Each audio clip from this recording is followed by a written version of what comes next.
pour voir ce que c'est qu'un texte en latin de la Renaissance et voir qu'il n'y a pas beaucoup de différence avec un texte en latin classique, à mon sens. Mais c'est possible que ce ne soit pas du tout votre idée. Vous allez peut-être avoir l'impression qu'il y a des grandes différences et peut-être vous y serez plus sensible que moi. Donc on pourra en discuter si vous voulez. Alors, donc ce sont deux textes de Guillaume Postel. Guillaume Postel, qui est un humaniste français, né en 1510, en Normandie, vers Avranches. Il est très fier, il le dit souvent, effectivement, de Barenton. Oui, il y a des gens de Normandie qui voient où c'est. Donc voilà, alors je ne sais pas du tout si c'est une célébrité en Normandie. Je ne sais pas s'il y a des rues Guillaume Postel aussi, parce que c'est un homme assez étonnant. Donc il naît dans un milieu fort défavorisé, comme on dirait maintenant, et il perd ses parents très vite, voilà, mais il est presque aussi vite remarqué par un certain nombre de personnes pour ses dons, et notamment pour ses dons pour les langues. Donc vous comprenez qu'il a toute sa place dans le milieu humaniste. Il va être recueilli par des humanistes, d'abord recueilli, soutenu par l'humaniste portugais André de Gouveia, et puis ensuite par Budé. De Gouveia, il passe à Budé. Voilà. Donc on le remarque et va commencer assez tôt une carrière qui sera tout à fait prolifique, puisque Postel a fait paraître sous son nom, fait paraître, ça veut bien dire imprimé là, plus de 70 ouvrages, dont certains, enfin il y en a 25 qui ont été publiés sur une période de 2 ans, enfin c'est vraiment un graphomane. Et ça c'est sans compter ses manuscrits. Et on a gardé beaucoup de ces manuscrits, voilà. Donc une œuvre énorme, et qui part un petit peu dans tous les sens. Postel, je vous l'ai dit, c'est un linguiste, humaniste en ceci qu'il est un linguiste, qui s'est passionné pour les langues très tôt, et ça vous explique que dès la fin des années 1530, il entre au collège royal, au collège des lecteurs royaux, ce qui deviendra le collège de France. Il y est lecteur en mathématiques et en langues pérégrines, c'est-à-dire en langues étrangères. Alors mathématiques, on se demande encore un peu ce que veut dire mathématiques. Il y a eu récemment une conférence d'Isabelle Pantin sur le sujet, qui montre qu'il n'était pas un grand mathématicien, qui en fait ne le prétendait pas vraiment, mais mathémata veut bien dire sous sa plume en savoirs généraux, ce qui s'apprend, mathéma, en grec. Bon. En même temps, il est assez passionné par les chiffres, et d'ailleurs, vous verrez qu'un de nos deux textes est numéroté. C'est quelqu'un qui probablement été rassuré par les nombres, et je vous dirai pourquoi dans un instant. Alors un linguiste, bon, c'est quelqu'un qui sait, comme toute personne de bonne compagnie à l'époque, c'est quelqu'un qui sait le latin, qui sait le grec, qui sait aussi l'hébreu. Ils sont déjà un peu moins nombreux qui savent l'hébreu, même le grec en fait, ils ne sont pas si nombreux que ça, c'est évidemment une boutade. Et puis il s'initie à l'arabe, il connaît des éléments de chaldéen, bon. Et en 1538, il peut publier un ouvrage qui s'appelle Alphabetum, l'alphabet, Duodecim Linguarum, des 12 langues. Un alphabet en 12 langues, 12 alphabets, où il explique les spécificités des alphabets de 12 langues. Et donc, toujours en raison de ses connaissances, il fait paraître en 1540 une grammaire arabe qui est presque la première grammaire de l'arabe publiée en Europe, presque, parce qu'il y en a eu une autre en Espagne, je crois que c'était en 1508. En tout cas, c'est la première grande grammaire de l'arabe, la première grammaire vraiment informée de l'arabe. Et une collègue qui s'appelle Émilie Pichereau, P-I-C-H-E-R-O-T, est en train d'éditer ce texte, et elle montre qu'il est allé lire un grammairien arabe, que sa grammaire est traduite en fait de cette grammaire-là. Ce qui veut dire qu'elle est très bien informée. Voilà. Alors c'est important de le noter parce que comme il n'y a pas d'impression dans le monde arabo-musulman de cette époque, c'est aussi presque la première grammaire arabe qui ait jamais été imprimée. Voilà, donc quelqu'un qui a un parcours, qui a des connaissances extraordinaires, qui a un parcours étonnant, et qui est attiré par une forme d'occultisme. S'il est particulièrement intéressé par l'hébreu, c'est parce que... alors, je vais le prendre autrement. S'il est intéressé par l'arabe, c'est parce que l'arabe est proche de l'hébreu. S'il est intéressé par l'hébreu, c'est parce que l'hébreu permet d'accéder à un certain nombre de vérités sur la Bible, qui sont notamment contenues dans ce qu'on appelle la Kabbale, cette sagesse ésotérique sur la Bible. Et Postel est un des grands kabbalistes français. Il contribue beaucoup au développement de la Kabbale. Il traduit le Zohar. Voilà, c'est donc quelqu'un qui est attiré par ce type de savoir. Donc une attirance pour l'occultisme qui a, d'un point de vue là un peu normatif, je dirais, qui a des intérêts, qui a pour nous l'intérêt d'une grande curiosité, qui explique par exemple qu'en 1535, Postel parte pour l'Empire ottoman, pour Constantinople. Il part pour l'Empire ottoman. Il part dans ce qu'on appelle souvent l'ambassade, la première ambassade française en Turquie. L'ambassadeur s'appelle Jean de la Forêt. Et il y a ici des gens qui ont été dirigés par un spécialiste de ces ambassades au Levant. Jean de la Forêt, on parle souvent de l'ambassade de Jean de la Forêt. En fait, ils sont deux à partir. Jean de la Forêt et Guillaume Postel. C'est ça une ambassade, à l'époque, en tout cas, ça peut être ça. Ils sont deux à partir, et Postel est chargé d'aller collecter, est chargé par le roi d'aller collecter des manuscrits grecs, hébreux, arabes. Il est chargé de ce travail, qui est vraiment un travail d'humaniste. Alors on pense qu'il y a aussi des tâches liées à l'espionnage, sa connaissance linguistique, évidemment, a des intérêts dans le cadre d'une mission diplomatique qui n'est pas seulement diplomatique. Voilà, donc cet intérêt pour ces savoirs un peu occultes entraîne une curiosité toute humaniste. Il a, pour contrepartie du point de vue de sa lecture au moins, par ailleurs, c'est aussi ce qui fait son intérêt pour un certain nombre de savants contemporains, pour contrepartie un ésotérisme dans lequel affleure parfois la folie. Alors je vais vous expliquer maintenant un peu quel est l'autre Postel, celui qui est connu et qui explique qu'il n'est peut-être pas sa rue, ni à Barenton, ni à Avranches, quoi qu'il en soit l'enfant, qu'il soit un enfant de Normandie. Postel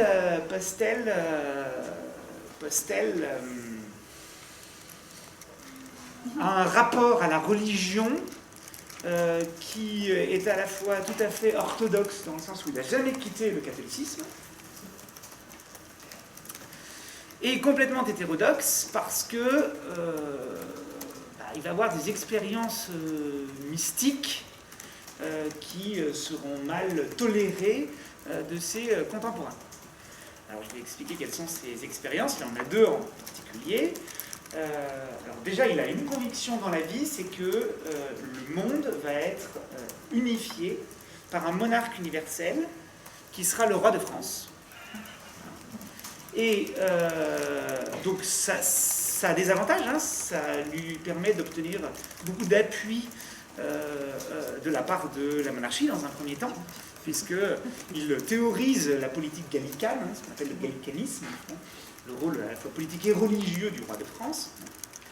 Alors tout ça parce que Gallia viendrait de Galouia, qui veut dire en hébreu la séparation des eaux et de la terre, au moment juste après le déluge. Ça c'est le prétexte en fait qu'il trouve. Je pense qu'il a très bien compris aussi que pour soutenir sa recherche, c'était une bonne chose que d'aller chercher les financements comme il pouvait, et lui c'est comme ça qu'il fait. Là où ça, d'un certain point de vue, où ça dérape un petit peu, c'est que donc il espère une concorde universelle du genre humain sous l'égide du monarque universel. que sera le roi de France, qui fera que l'islam, le judaïsme et le christianisme se réunifieront sous l'égide du Christ et donc du roi de France. Et que cette concorde passera notamment par l'action d'un pape angélique, qu'il sera lui-même, et il voit ses intuitions confortées lorsqu'il quitte la France dans les années 1540, parce que son protecteur principal, le chancelier Poyet, si vous voulez le Premier ministre de François Ier, P-O-Y-E-T, Poyet, ce chancelier est tombé en disgrâce, et Postel, avec un certain courage d'ailleurs, est allé le défendre auprès de François Ier en lui disant que c'était injuste. C'était probablement parce qu'il fallait faire. Et lui-même est tombé en disgrâce, donc il quitte la France et il passe notamment à Venise. Venise où il y a un grand libraire hébraïsant qui s'appelle Bomberg, on va peut-être parler Martine dans ses journées. Donc il est très heureux d'être là-bas, il y reste et il fait la rencontre d'une femme qui s'appelle Giovanna ou Zuana, c'est-à-dire Jeanne, une religieuse, la mère Jeanne. Et cette religieuse, qui est manifestement d'une très grande piété, l'impressionne parce qu'elle l'aide à comprendre certains textes kabbalistiques très complexes, alors même qu'elle n'a aucune lettre. Elle parle italien, puis c'est tout, quoi. Et il se persuade progressivement qu'elle est ce qu'il appelle la Vierge vénitienne, une autre Vierge, voilà. La nouvelle Ève, celle par qui adviendra le dernier âge de la Terre. Et ça se passe en 1546. Et à partir de 1546, il parlera de la mère Jeanne jusqu'à la fin de sa carrière. Alors, ça c'est la première rencontre mystique. Il y a un terreau favorable avec ses idées de concorde universelle, puis rencontre mystique en 1546. Et la deuxième date déterminante, c'est 1552, parce qu'en 1552, il pense avoir connu ce qu'il appelle une immutation, c'est-à-dire une mort et une résurrection. Le Postel qui vous parle après 1552 est un Postel ressuscité qui va aider au salut de l'humanité. Voilà. Donc c'est l'immutation, et là encore il va parler de l'immutation dans tous les textes postérieurs. Et parfois il va en parler en termes assez clairs. 1552. Non, le mot français. Immutation. I2. Ah oui, arrêtez-moi hein, dès qu'il y a quelque chose qui...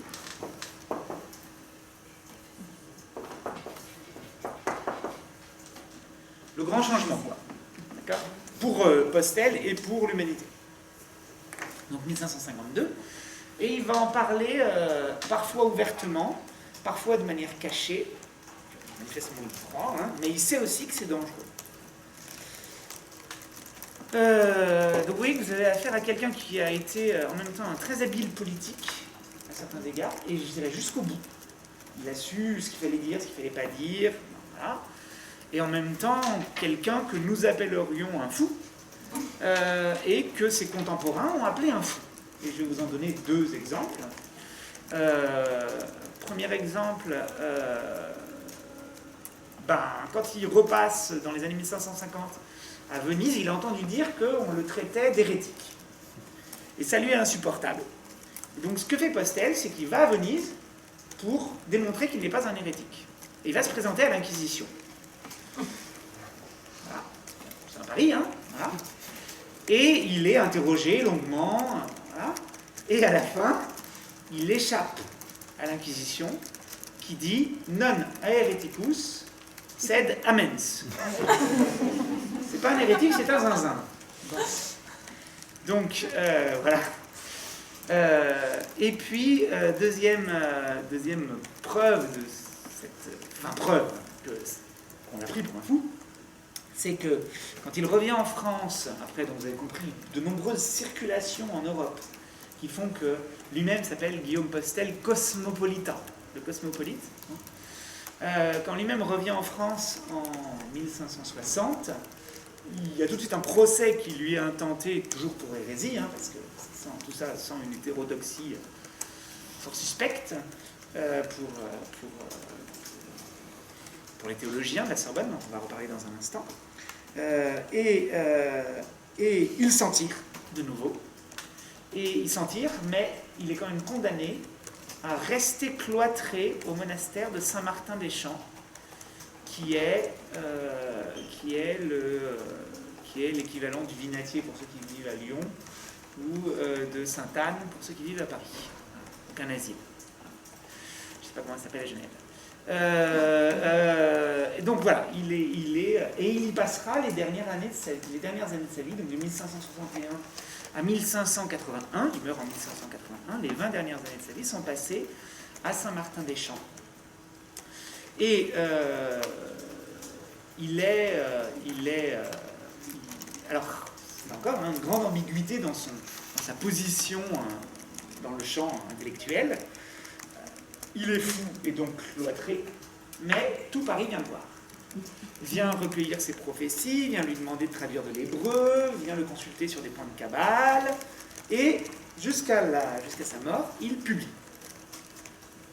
Jusqu'à sa mort, des livres de lui sont imprimés, on écoute ce que dit Postel, il est écouté, on dit qu'il est fou, mais on l'écoute. Voilà, est-ce qu'il y a des choses qui ne sont pas claires? C'est pour présenter l'auteur avant ensuite de passer au texte. Est-ce qu'il y a des choses sur lesquelles il faudrait revenir dans ce parcours? Oui. Non, simplement, c'est que souvent on présente, mais je ne sais pas si c'est apocryphe ou une réinterprétation, comme ayant pratiqué l'alchimie. Et est-ce que c'est parce qu'on considère qu'il a accompli une grande œuvre existentiellement avec cette imitation, ou est-ce qu'il a vraiment pratiqué? Non.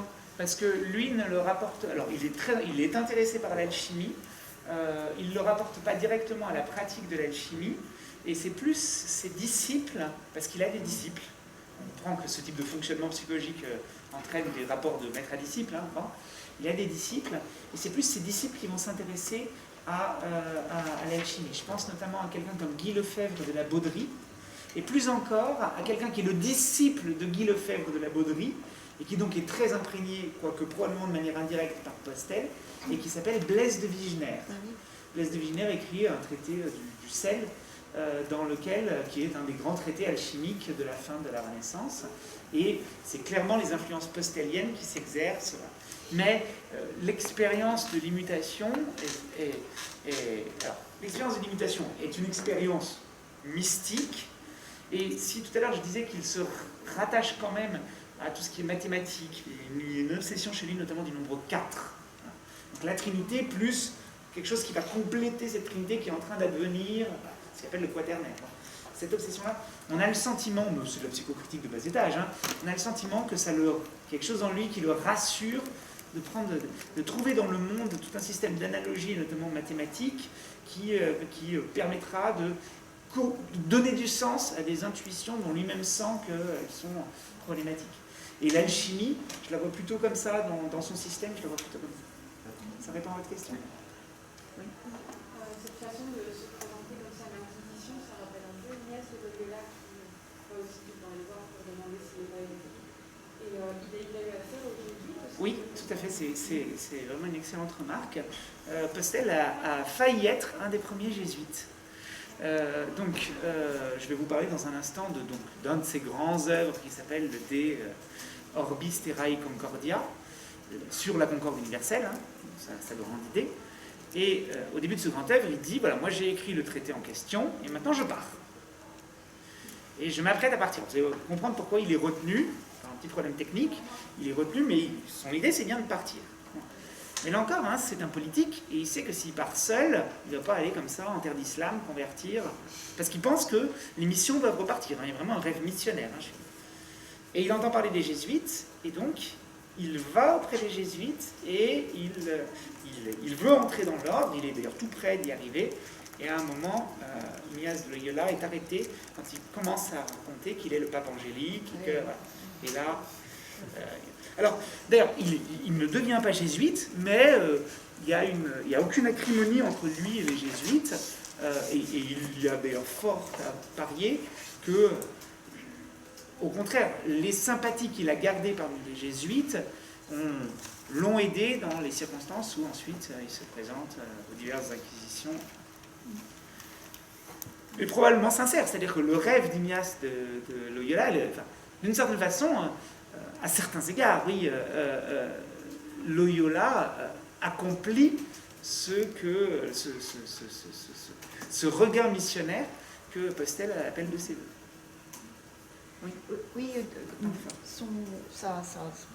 son idée que le monde devait être unifié sous la houlette d'un roi de France, est-ce que c'est vraiment uniquement mystique ou est-ce qu'il y a une part de politique là-dedans, dans la mesure où ça me fait penser au contraire de la vision millénariste que les Espagnols et les Allemands avaient de Charles Quint, par exemple. Oui, tout à fait. Alors, il y a tout à fait une dimension politique.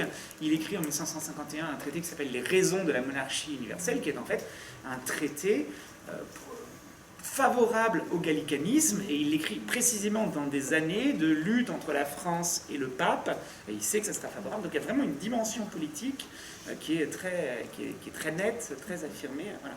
Il y a vraiment une dimension politique. Est-ce qu'il y a d'autres questions? Oui, est-ce qu'il est lié au courant de récupération du pythagorisme par cet intérêt par le nombre et par la voilà. Ouais. Notamment en Italie. Alors, certainement qu'il y a des connexions, moi je ne les connais pas précisément. Alors, il ne cite pas particulièrement Pythagore, il ne se décrit pas comme pythagoricien, c'est pas ça, mais il y a probablement des connexions qui pourraient être établies, ou qui l'ont même été pour les postéliens. Je ne peux pas te répondre plus en détail. Il ne centre pas, son propos, même dans ces traités-là, n'est pas centré sur la personne de Pythagore. C'est souvent à travers Saint-Augustin qui développe ce type de pensée. Mais il y a peut-être qu'il y a de la critique là-dessus. Je ne peux pas t'en dire plus. Est-ce qu'il y a d'autres... Non, c'est bon. Alors, maintenant je vous présente un texte. Donc, les extraits que je vais vous présenter sont... les deux textes qu'on va travailler ensemble sont extraits d'un livre, d'un opuscule, qui fait 120 pages, en in octavo, c'est pas bien grand, qui s'intitule Al Corani et Evangelistarum Concordiae Liber, le livre de la concorde du Coran et des évangélistes. Alors, le propos de ce livre est assez clair. Il s'agit de montrer que le protestantisme, parce que nous appelons le protestantisme, que la réforme est tout à fait comparable à l'islam. D'accord ? Donc ça, c'est le propos du livre en question. Alors, ce livre est publié en 1543 chez un imprimeur qui est tellement son imprimeur, Pierre Grosmort, c'est-à-dire qui a beaucoup édité de Postel à une époque donnée, qu'on s'est demandé s'il n'était pas lui-même Pierre Grosmort. Voilà, mais en fait, non. Il a publié d'autres choses. Bon, mais c'est une question qui a pu se poser. Donc 1543, il publie ce livre et, si vous voulez, on va essayer de se demander pourquoi il publie ce livre. Et il nous l'explique. Les deux textes qu'on va voir nous l'expliquent. Alors je vous propose de procéder de manière postélienne, c'est-à-dire un peu raisonnable. On va d'abord traduire le texte numéro 2, et ensuite on viendra au texte numéro 1. On va essayer de comprendre d'abord ce qu'il y a, le contenu proprement dit, du texte en question. Alors on m'a dit que certains d'entre vous étaient comme terrorisés par l'idée que j'allais faire passer la parole. Alors, voilà ce que je vous propose. Est-ce que la traduction est là? Ce que je propose, c'est de distribuer la traduction. Ceux qui n'en ont pas besoin, ils ne la regardent pas. Ceux qui en ont besoin, ils peuvent loucher dessus. Et si vraiment vous voulez passer votre tour, vous dites je passe mon tour. D'accord? On fait ça. Ça vous convient ça ou pas? Je te laisse faire passer. Donc c'est un texte que j'ai traduit cette année, l'opuscule en question que j'ai traduit cette année. Et alors, je remercie Jérémy qui a établi le vocabulaire en fait à partir de cette traduction, puis de simplement sa compréhension du texte, qui a établi le vocabulaire. Donc, je le projette pour que vous puissiez... Normalement, vous avez, dans le document qui a été distribué, vous avez le vocabulaire de Jérémy qui peut aider. Et donc là, dans ton vocabulaire, ça doit partir, ça doit commencer à liquette. C'est ça, c'est ça. Hein, alors, puisqu'on prend le texte 2, ça commence dans le vocabulaire de Jérémie à liquette.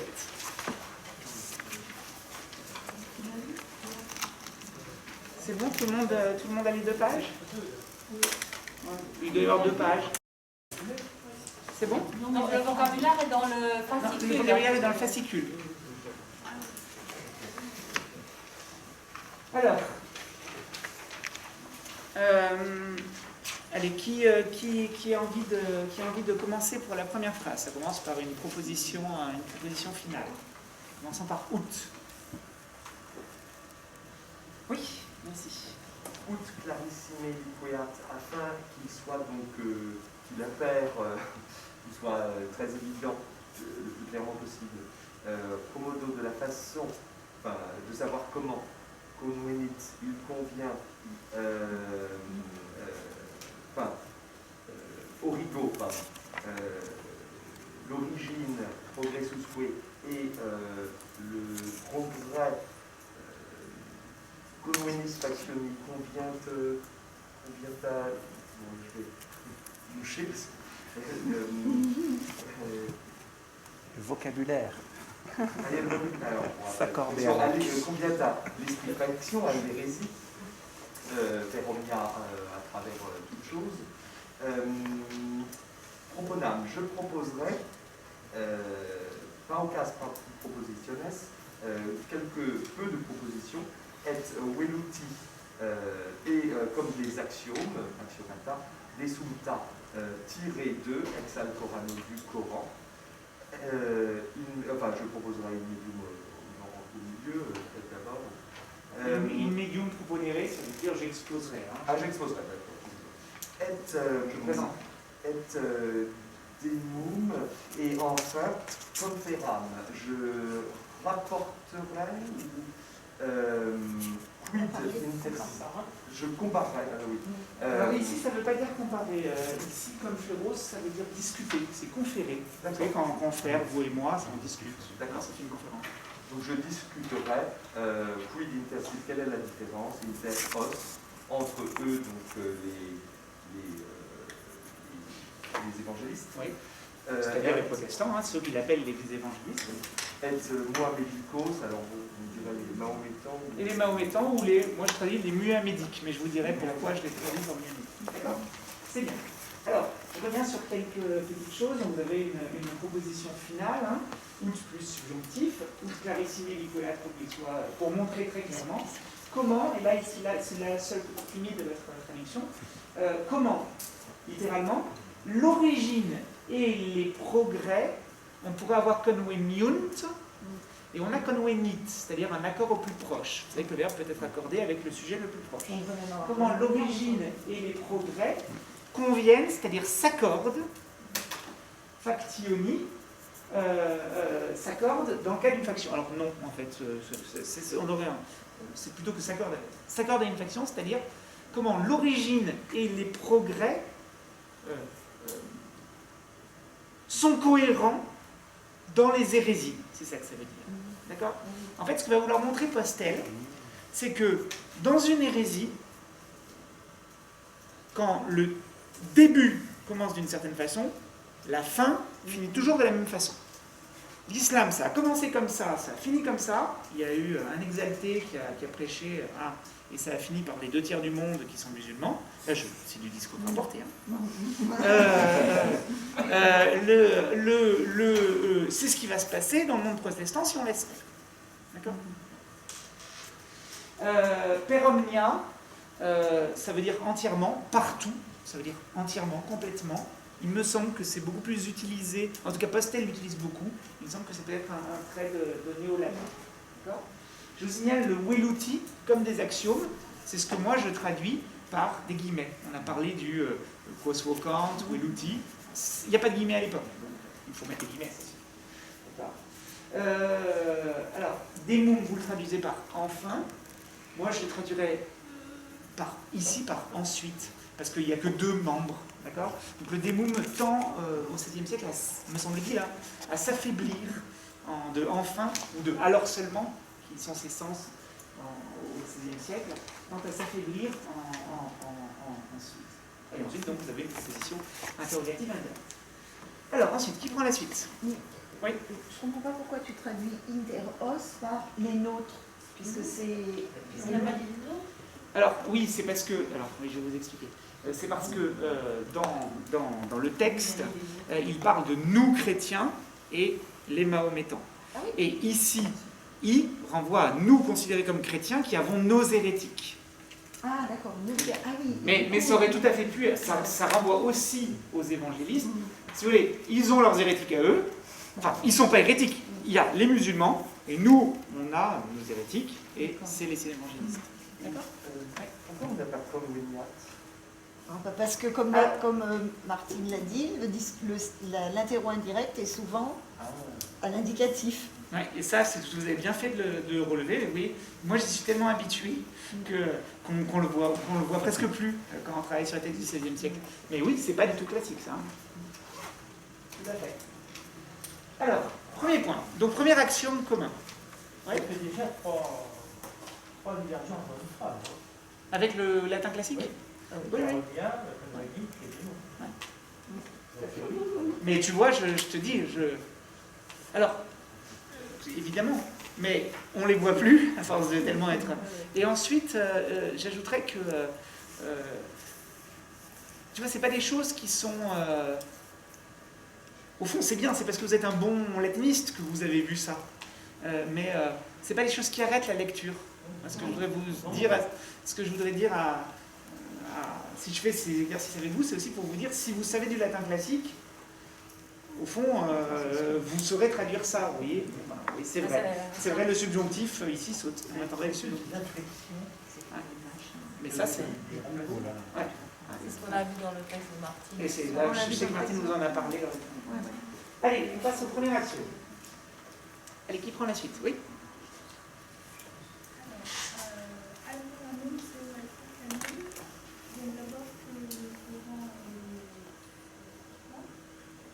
Vous avez une note qui vous explique ce que c'est que le Fourcan, j'y reviens pas. Essaye de une poste de guerre avec une lettre qui introduit après la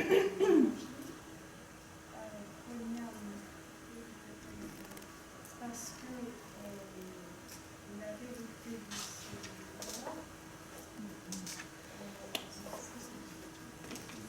ce Alors, il vous manque un sujet. Veritatem étant à l'accusatif ne peut pas être le sujet. Donc, quel est le sujet? Il est sous-entendu. C'est le Coran. Il vient d'être question du Coran. Parce que donc le Coran. Parce que le Coran servait la vérité de ce Coran. Alors, oui, plutôt que servait, c'est parce que le Coran conservait la vérité de ses lois datifs numéros pour le grand nombre, à l'intention du grand nombre. D'accord? Ut omnes dirigerentur.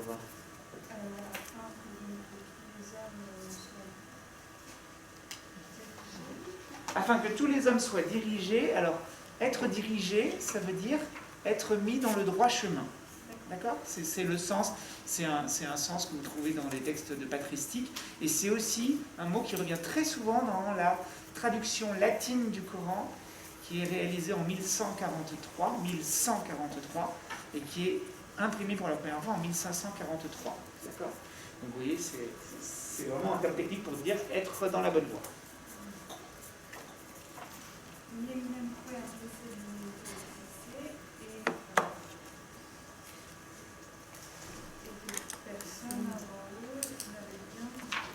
alors, et que personne avant eux, ça veut dire quoi, eux, en fait? Pardon, je ne vous ai pas entendu, excusez-moi. Avant le Coran? Alors, c'est et que personne avant le Coran n'avait bien compris. Mais le Coran, c'est aussi quelqu'un d'autre. Et là, c'est un petit quelque chose qu'il faut savoir. En fait, vous allez souvent retrouver ce réfléchi sans savoir exactement de qui il s'agit. D'accord? Parce qu'il y a une ambiguïté. D'abord, il s'agit à la fois du Coran et des évangélistes, puisqu'on les compare. Mais par ailleurs, on trouve un peu étrange ce NTC, ce soi qui serait celui du Coran. Alors là, c'est vraiment une question si vous voulez, d'histoire des mentalités. Hein. Le rapport à l'islam au XVIe siècle est un rapport hyper coranocentré, c'est-à-dire que l'islam est réduit au Coran.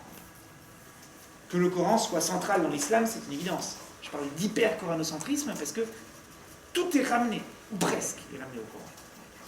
Et il est aussi mahométocentré, c'est-à-dire qu'on n'évoquera qu'une seule personne, le prophète, Mohammed. Alors vous allez me dire, mais comment est-ce qu'on peut être à la fois hyper coranocentré et mahométocentré? Il y a deux centres, ça pose un problème. Non, parce que c'est le même. Muhammad est réputé avoir écrit le Coran. Donc ce soi, ce il dont il va être question ici, c'est Mahomet, c'est Muhammad. D'accord? Donc, je reprends ce premier axiome. Alors, pour tout le monde, hein, pour ceux pour qui ça ne serait pas évident, vous vous demandez peut-être pourquoi vous avez une proposition infinitive.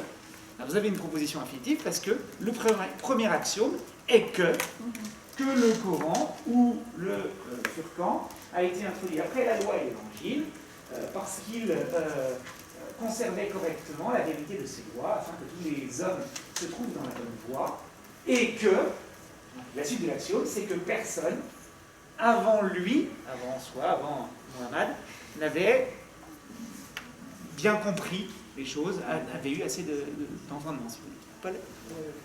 Peut-être que le C pourrait aussi renvoyer aux Mahométans eux-mêmes, qui sont les auteurs de ces actions, plutôt que le Coran. Je pense pas, parce que vraiment dans l'esprit de Pastel, c'est pas les Mahométans qui ont écrit le Coran. Hein. C'est, dans ce qu'il dit ailleurs, c'est vraiment Mohamed. Hein. Donc, je suis pas vraiment. Ça correspond pas, si tu veux, ça correspond pas exactement à la manière dont se représente la composition du Coran dans ce texte. Alors, deuxième, oui. Juste une petite question sur la phrase de l'introduction. Je n'ai pas compris le intercite, c'est du subjonctif. Oui, c'est le subjonctif de intéresser, de intersum.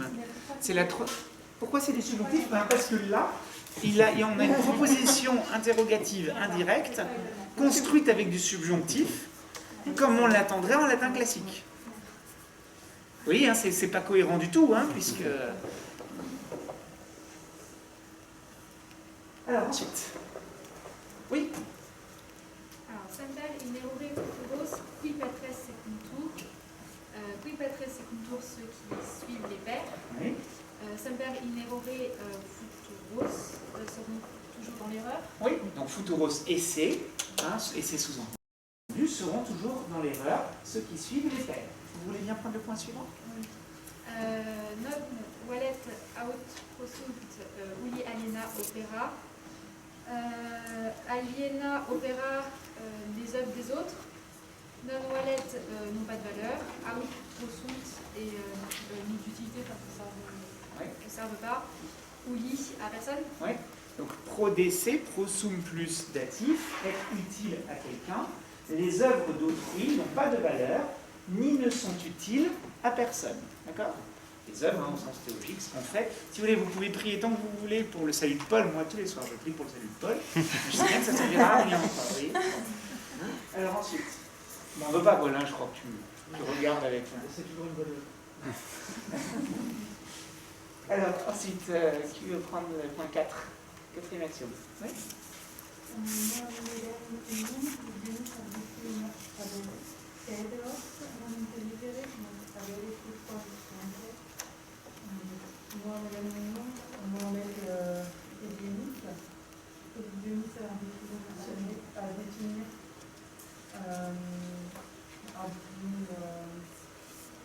Un jugement.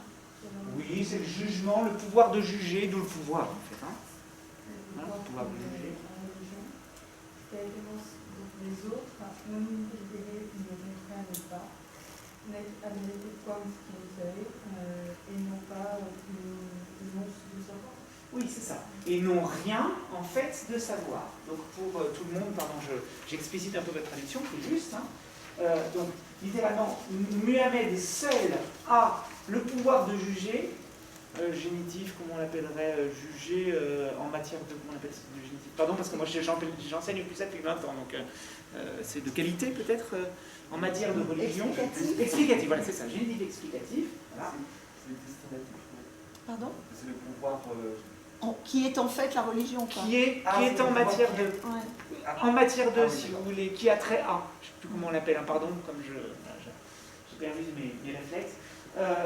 Et de même, quid quam scientiae, rien en fait de science. Donc, qui n'a aucune science, si vous voulez. Alors ensuite, le 5e axiome. Avec ici, ouais.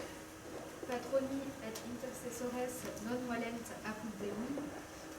Patroni et intercessores, les patrons et les. J'imagine que c'est saint patron, non? Alors, c'est les intercesseurs. Un intercesseur, c'est quelqu'un qui prie pour quelqu'un d'autre. Ouais. Non pas de valeur ici, c'est plus du coup de pouvoir apud Deum chez Dieu. Alors, c'est, je dirais, moi, je ne sais pas comment je l'ai traduit, mais c'est non pas de valeur aux yeux de Dieu, ne valent rien aux yeux de Dieu. Ne valent rien auprès de Dieu. Il se moque de savoir si il est pour tel ou tel. Ensuite, qui prend la suite? Alors là, vous remarquez juste quelque chose, c'est qu'on est passé à l'indicatif. Et on va repasser à une proposition infinitive. Ça, à mon avis, c'est tout à fait classique. Hein, mais vous voyez, on circule entre les deux. On circule entre parfois une proposition infinitive, parfois... Allez, le 6. Oui. Que Marie ne doit pas être Donc, Mariam non débéré, que Marie ne doit pas, coli,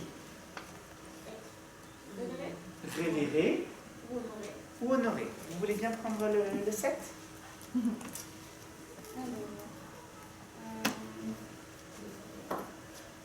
donc les vrais adorateurs prient Oui. partout fidèlement. Oui, alors dites bien le latin, je sais pas pour que ça soit bien pour tout le monde. Veri adoratores, les vrais adorateurs, orant, prie, ubique, partout, fidélitaire, fidèlement.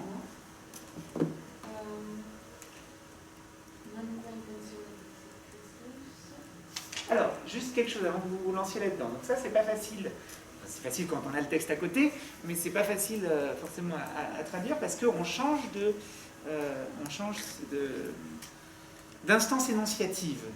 En fait, ici, Postel intervient, et j'ai dû mettre des crochets, hein, il vous dit, cet axiome-là n'est pas dit dans telle intention, mais non, c'est la voix de Postel qu'on entend ici. D'accord? Allez-y. Non intentionné dixit Christus, ce n'est pas l'intention exprimée par le Christ. Alors, littéralement, non intentionné, non pas dans l'intention, c'est-à-dire dans le sens, quoi, ablatif, dans lequel, non pas dans le sens dans lequel Christus dixit l'a dit, le Christ l'a dit, Mais on cède, mais ut ad omnibus differet, liberis et itis Christianis.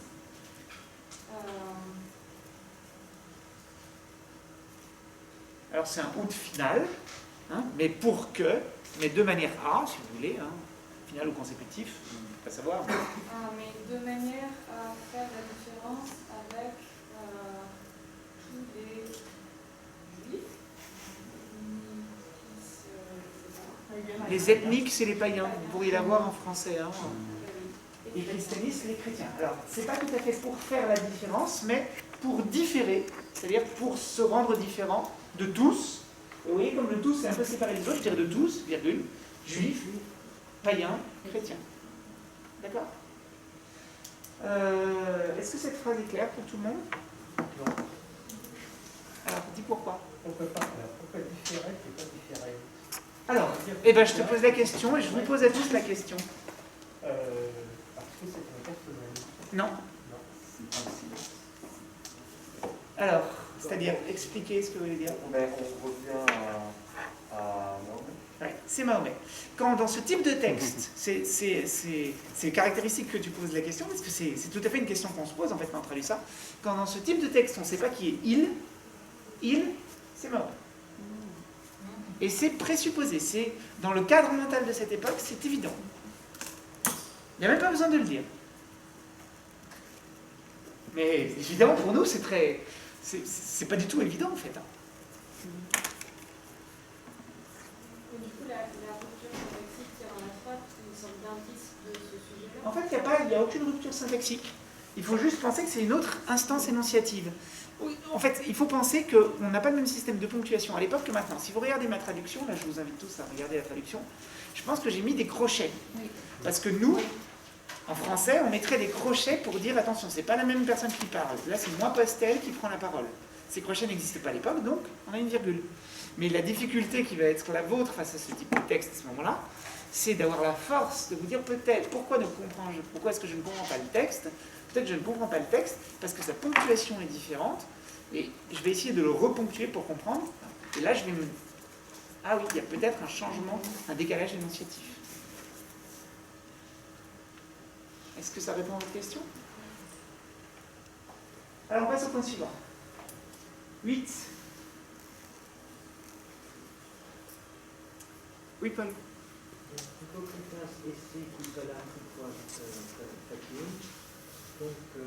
hypocrites sont ceux qui agissent au grand jour. Et écrit seulement suivant l'usage. Alors, c'est presque ça, mais tu n'as pas traduit le quidquam et qui a son importance. Qu'est-ce que ça veut dire quidquam? Quoi que ce soit. Qui font quoi que ce soit. Hypocrites sont ceux qui font quoi que ce soit au grand jour. Et alors, pourquoi au fond? Quand je fais les choses au grand jour, on pourrait se dire, qu'est-ce que ça a de terrible de faire les choses au grand jour? C'est qu'au grand jour, ici, il y a un sens particulier. En fait, tu agis bien pour être vu, en fait. Qui font les choses, en fait, tu... Pour en mettre plein la vue. Ouais, c'est ça, pour qu'on te voit. Ouais, mais si tu dis qui agissent au grand jour, c'est pas forcément clair. Je crois qu'il faut vraiment dire pour être vu, pour faire comprendre ce que veut dire ce sens. Tu veux bien prendre le suivant?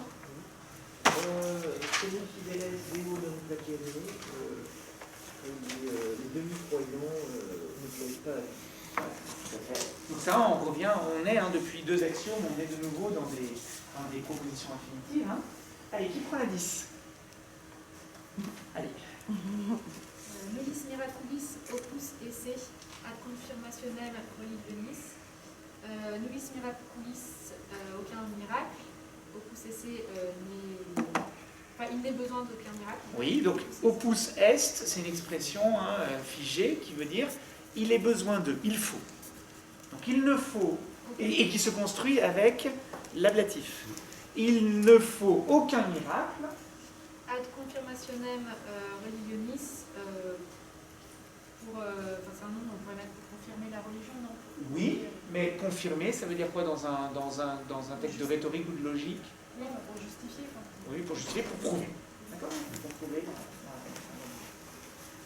Alors ensuite, qui prend le 11? Oui? Alors, doctoresse, que les docteurs, Télare, cachent le sel, oui, la vérité de la loi. Oui, on peut encore comprendre que les docteurs de la loi cachent la vérité. Ça peut être l'un ou l'autre, mais les deux vont. Oui, suivant. Oui. Que honorem fidem que l'honneur et la foi sont exhibés pontificibus illis par ces grands prêtres, oubli des sacrés sacritours, là où cela concerne, où il s'agit de religion.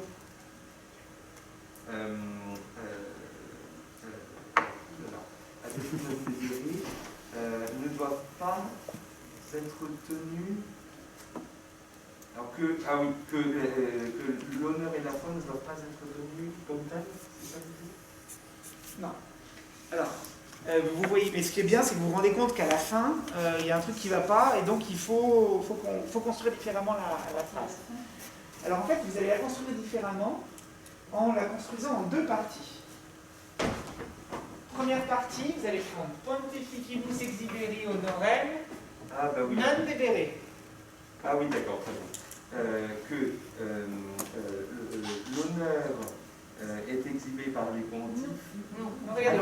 pardon. délibéré. Oui, qu'il ne faut pas que l'honneur soit exhibé par les pontifes. Alors, si c'était ça, là vous voyez, vous êtes, comment dire, et c'est intéressant, vous oubliez vos réflexes de latiniste classique. Ce serait ab. Et oui, il y aurait Mais un ab. je supposais que Donc pour tout le monde, hein, le complément d'agent avec une personne, normalement c'est ab plus.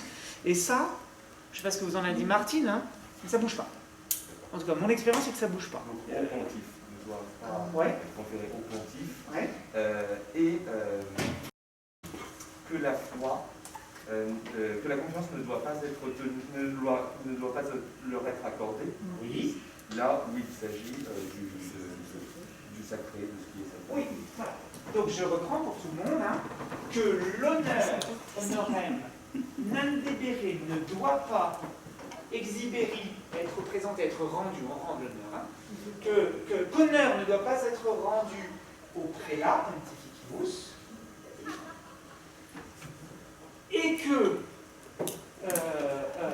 fidemque aderi, et qu'il ne faut pas faire confiance à ces gens-là, au pontife, qu'il ne faut pas leur faire confiance, ubi agitur lorsqu'il est question lorsqu'il s'agit des choses sacrées. D'accord ? Elle est parfaitement correcte. Alors, enfin parfaitement classique. Pourquoi est-ce que peut-être vous pataugez un peu à un moment? Parce qu'il y a eu l'enchevêtrement quand même entre le abéri. Bon, alors, je pense que c'est la virgule qui vous... Et là encore, on voit comme la ponctuation. Là, c'est la ponctuation d'origine. C'est la virgule qui vous... Alors, c'est intéressant, on va la commenter cette virgule, dont je n'avais pas prévu, mais pourquoi il y a cette virgule ici? Et bien, probablement pour isoler cette proposition de ce qui suit. Vous voyez, c'est pas du tout la valeur que nous, on lui donnerait. Allez, le 13. Oui. Alors, Elena, pour changer, puis ensuite je vous donnerai la parole.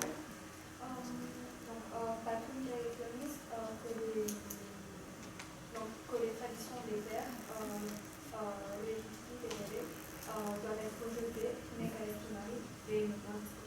Très bien. Vous voulez bien prendre la suivante? Nous la sanctuarismus élevée, donc il ne doit pas y avoir aucune marque de sang inébris dans les temps, vivos, et que les pour traduire divus, alors, divus, ça veut dire le saint. Divus Hieronymus, ça veut dire Saint Jérôme. donc que les saints ne doivent pas être Et qu'ils ne doivent pas être honorés. Nous, on n'a pas de mots pour le dire. Voilà. Alors, vous pouvez encore, si vous voulez absolument tenir au texte, mais ça me semble tout à fait, ça me semble ridicule, vous pouvez encore penser que sous-entendu sanctos, sous-entendu, ne doivent pas être honorés comme étant divins. Mais ça ne me semble pas nécessaire. D'accord. Oui. J'ai bien aimé votre traduction par il ne doit y avoir. Moi j'ai l'impression que ici c'est vraiment l'équivalent de il y a. À Bédour, il y a. Ça a été pensé. Ensuite, je reviens à vous puisque vous avez confisqué.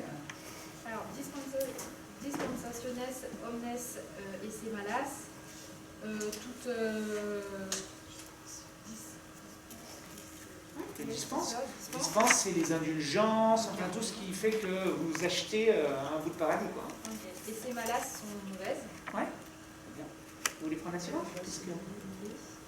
Alors, neminem cogendum at religionem, personne ne doit être contraint à la religion dès qu'il... Est-ce que c'est clair pour tout le monde, ça, le cogendum? Donc c'est voilà, hein, c'est l'adjectif verbal, c'est une phrase comme ça continue que personne ne doit être contraint à embrasser une religion, hein, qu'il ne doit y avoir aucune contrainte en matière religieuse. Digit enim, il dit en effet... Alors juste une question, c'est qui? Je pense que du coup c'est Mahomet, ouais. Vous avez compris le système.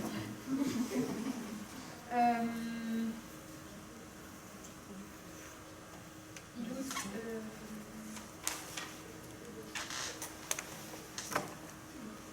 il faut aller chercher répugnat, j'imagine ici, donc Iloud répugnat. Non. Vous allez trop vite parce qu'il y a un C au milieu. Donc, Ah oui. dicit enim illud. Alors, il dit. J'aimerais du coup, je vois pas bien. Al-Corano, c'est le Coran. Hein? Alors donc, pourquoi c'est juste une chose celui-ci, attendez, juste une chose, c'est pour tout le monde. Pourquoi Al-Coran, ça veut dire le Coran? Parce qu'en arabe, le Coran, ça dit Al-Qur'an. D'accord? Donc on a gardé, le latin a gardé le. C'est une aberration évidemment linguistique, hein, mais a gardé l'article. Donc en fait c'est Iloud dicit enim, celui-ci dit frequenter. Non, c'est pas celui-ci. Alors le Iloud, je vois pas à quoi il renvoie. Mais attendez, mais déjà Iloud, c'est quel? Faisons une analyse d'Iloud. C'est donc un pronom démonstratif, ouais. Mais lequel genre? Je crois que vous avez dit neutre, non? Neutre, d'accord. Donc il dit, car il dit Iloud ceci. Ah oui, d'accord. Frequenter. Frequenter fréquemment in al-Corano dans le Coran. Ouais. Sed contra repugnat. Donc ça se construit ensemble les deux. Oui. Alors, ou alors, sed contra, mais au contraire, peu importe. Mais au contraire, il répugne. Alors, ça veut dire quoi répugner à l'origine? Il est opposé. Se bat. Non. Ouais, ça peut être ça. Et puis aussi, repugnantia dans des traités de logique, ça serait quoi? Contredire. C'est la contradiction. Mais il se contredit. D'accord? Pardon? C'est du côté. Ouais, c'est du. Ah oui, c'est un vocabulaire de logique, le set contra. D'accord. Donc vous le construisez bien ensemble, vous ne le mettez pas avec un glace. D'accord. Donc set contra repugnat, ça a été, mais il se contredit du coup souvent. Oui, être operibus par sa violence et ses actions. Oui, par sa violence et par ses actions, dans ses actes. Ici, les actions, c'est dans ses actes. Il se contredit parce qu'il dit qu'il ne faut pas contraindre les gens à la religion, mais si vous ne passez pas par le fer, il faut passer par le fer pour être musulman. Du coup, quanuis, bien que, inter muametanos. Alors attendez, quamuis, et ensuite il faut prendre le verbe. Il est permis. Bien qu'il soit permis. Alors là, sauf erreur, parce que moi je suis un peu.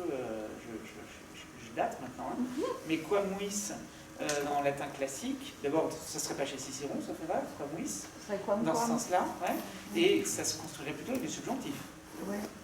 Donc ici, c'est quamuis. Enfin, oui, quamuis.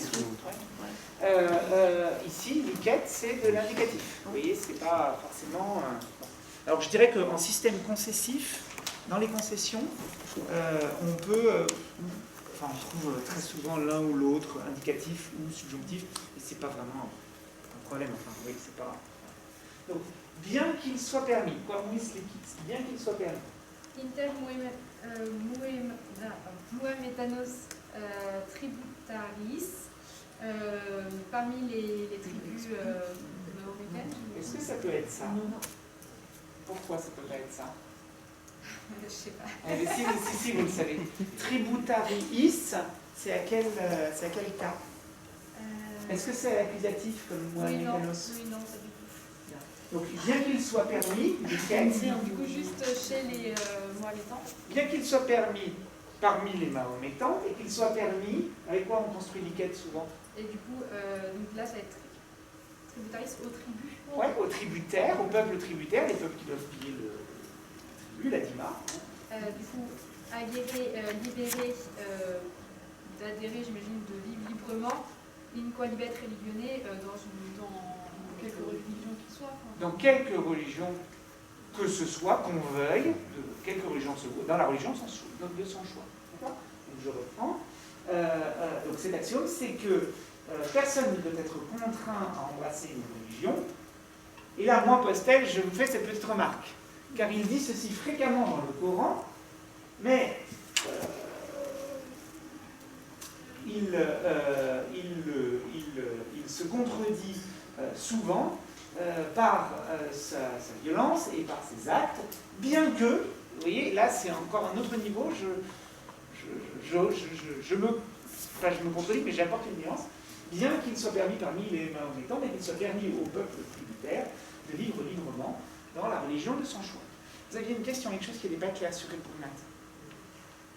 Je voyais que vous... Oui, non, en fait, c'était l'idée qu'il n'y avait pas de réfléchi. Du coup, en fait, ce qu'il dit, c'est bien qu'il contredise cela par sa violence et son action. Mais c'est pas qu'il se contre... Enfin, oui, voilà. C'est-à-dire vous l'interprétez comme un impersonnel aussi, non, mais que lui-même récuse cela, mais par ses actions, etc. C'est pour ça qu'on se demandait d'où venait le réfléchi. D'accord. Oui, ça pourrait être en fait le Iloud pourrait être sous-entendu. Hein.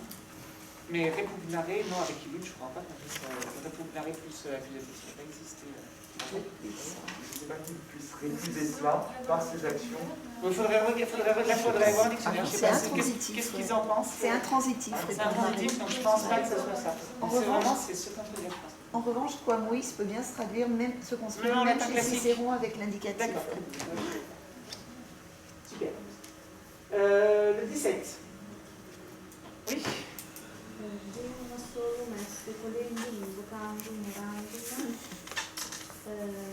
Son mandidio doit être honoré, Invoqué. et prié. Très bien. Vous voulez bien prendre le suivant? Abluzioni di peccata avec les abluzioni les péchés. Et te livre, je n'ai pas entendu votre traduction. Sont enlevés. Enlevés, oui, hein, tout à fait. Donc, par les ablutions, les péchés sont enlevés. Hein, tout l'eau. Oui, ça se met surtout. C'est ici au passif, hein, c'est présent passif. Très bien. Dorine, vous voulez essayer?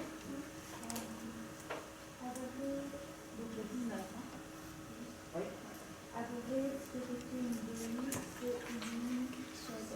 C'est souci qui bouge.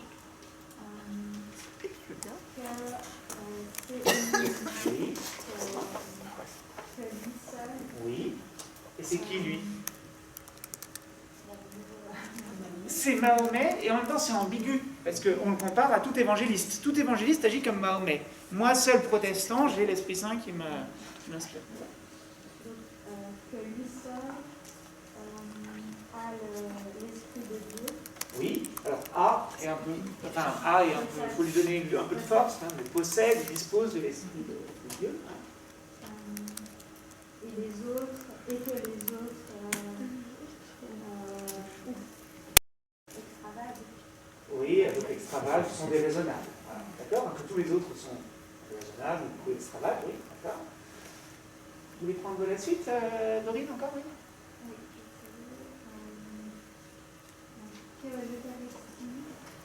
Eucharistiam, et c'est tantum. Que l'Eucharistie est seulement récordationnel, un souvenir un souvenir du bienfait de Dieu. Oui, que l'Eucharistie n'est que la commémoration, le souvenir du bienfait de Dieu. Et c'est pas il n'y a pas de réactualisation, si vous voulez, du sacrifice du Christ dans la messe. Ça, il le dit plus à propos des protestants que des... Comment? Ça, il le dit du coup à propos des protestants. Alors oui, c'est une question qu'on peut se poser. Est-ce qu'il le dit? Alors, il est évident que... Alors, c'est très intéressant. C'est que Smaranda sent bien que progressivement, on est en train de dialoguer de plus en plus avec les protestants et de moins en moins avec les musulmans. Parce que, a priori, notre intuition est que les musulmans, l'Eucharistie, est-ce que le Christ est réellement présent ou pas, ça les intéresse pas beaucoup, quoi. Donc, alors, oui, c'est-à-dire que ce que tu vois là, c'est le mouvement général du texte.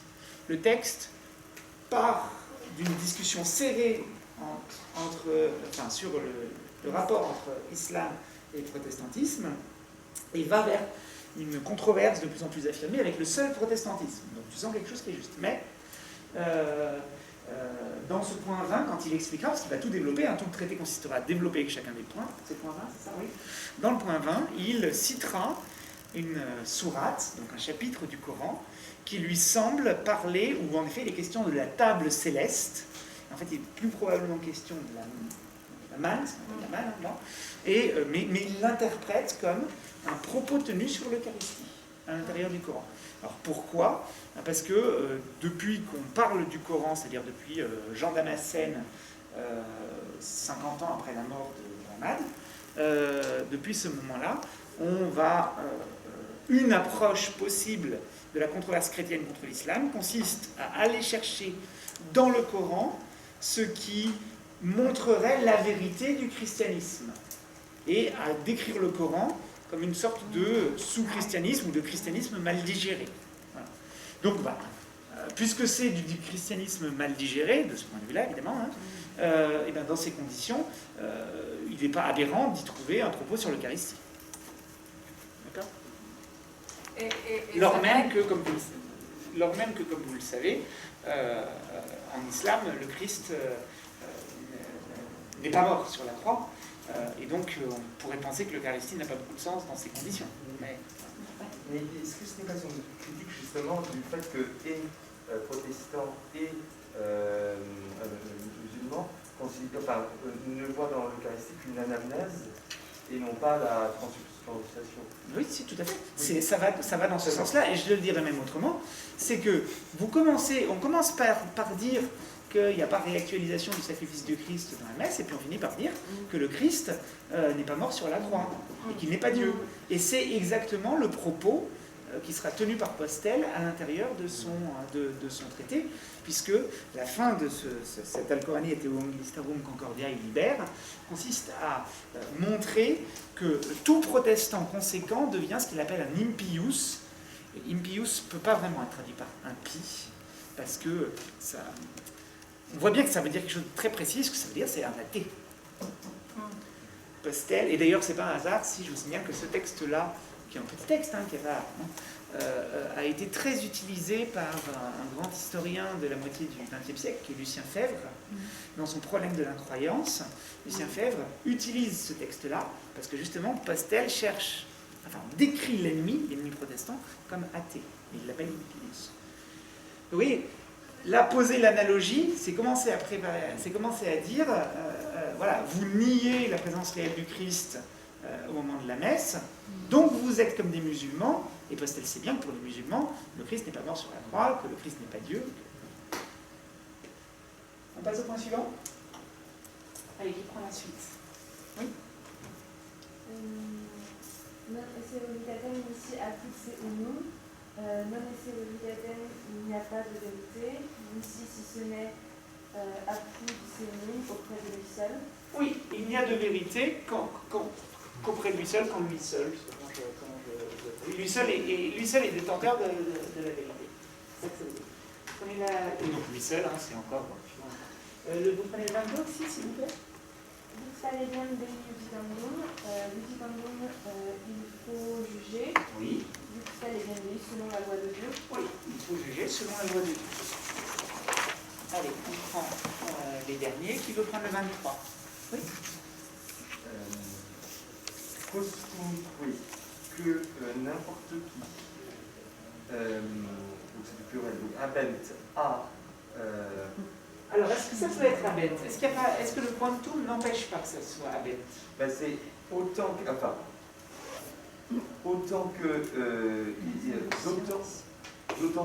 D'autant qu'ils ont de science, n'importe qui, tantum dem, peut avoir autant de force. Oui, alors, oui, mais il faut qu'on explique comment ça marche. Moi, j'aurais mis abent en facteur commun. Mais alors, non, donc c'est pas abent qui est en facteur commun.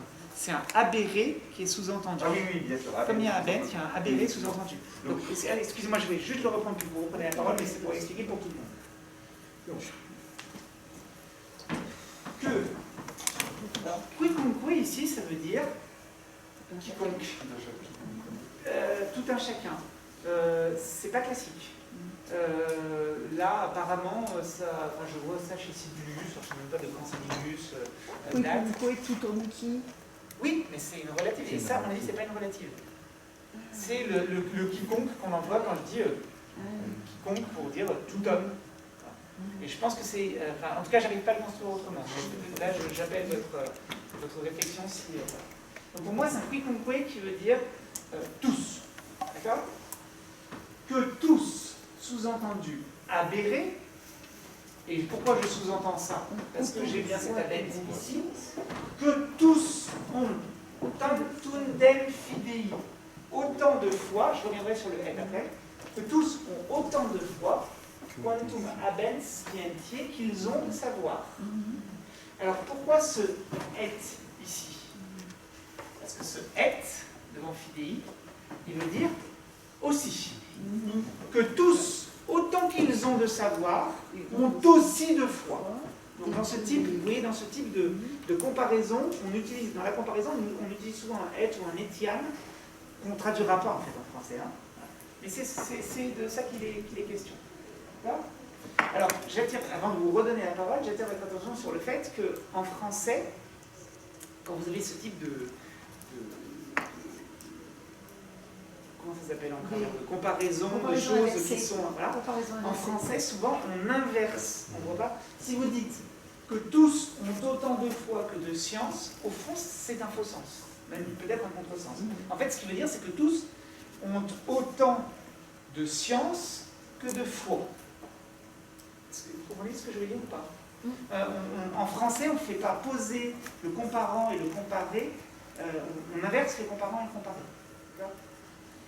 Ce qui veut bien dire, c'est que à partir du moment où vous avez de la foi, vous avez de la science. Ça ne veut pas dire l'inverse. Ça ne veut pas dire qu'à partir du moment où vous avez de la science, vous avez de la foi. C'est même l'inverse, puisque tous ces gens de science, là, tous ces évêques, ces théologiens, ces curés, qui prétendent savoir le latin, tout ça, ils n'ont pas de foi. Là, vous voyez, il y a possibilité de faire un contresens. Allez, je vous redonne la parole. Et que les incultes possèdent atque doctos peuvent autant que les doctes, oui. Donc sont capables autant que les doctes. Oui. Aeque ac ou aeque atque, ça je pense que c'est classique, hein. Ça veut dire autant que. Donc ça, il faut faire attention, hein. C'est pas facile, on peut s'y tromper. Mais comment on s'y tromperait en latin classique, hein. Ce atque qui ne veut pas dire que. In religione en religion, en ce qui concerne la religion, modo du moment que, oui, pourvu que, c'est ça. Mille. Alors, pardon. Il y a des fois de dans le texte original. Ah, dans le texte original. Alors, pardon. Pourvu qu'il ne fasse qu'un. Alors, modo nil dicatur. Nil dicatur, il ne dise rien. Ah oui, pardon. Pourvu qu'il ne dise rien contraria contre ce qu'ils enseignent. Voilà. Alors, je signale que là, on va faire un tour de passe-passe. On va faire semblant de ne pas voir qu'il y a 2000. Et à mon avis, il y en a un de trop. Et je pense que l'éditeur a été absolument indigne. Et j'irai le flageller ce soir. Ou le faire flageller, c'est pas possible. Personnellement. Mais donc, il faudrait aller voir le texte original, mais je pense que je me suis planté là. Oui, tu regardes? Oui, je regarde. En tout cas, pour moi, c'est quelque chose qui, même s'il y a deux fois, il faut le corriger. L'éditeur doit interpréter. Ça, c'est ce qui complique encore les choses, hein, c'est que parfois, il y a des coquilles. Il y en a deux. Comment? Ce n'est pas lui qui dit ça, c'est eux qui disent ça. Donc c'est effectivement les protestants. Ce qui va dans le sens hein, de cette progressivement, on va progressivement. Il y en a deux. Il y en a deux dans le texte original. Donc il faut que je le corrige. Ça, je vais mettre. C'est le deuxième qui manque. Oui, en fait, c'est. Voilà. Dites-moi, il y a quelque chose, j'ai pas entendu la remarque ou la question. Non, mais parce que peut-être que comme c'est du passif, c'est pour que rien ne soit dit contre ce qu'ils enseignent. Oui. Comment? Oui, non, ça non. Oui.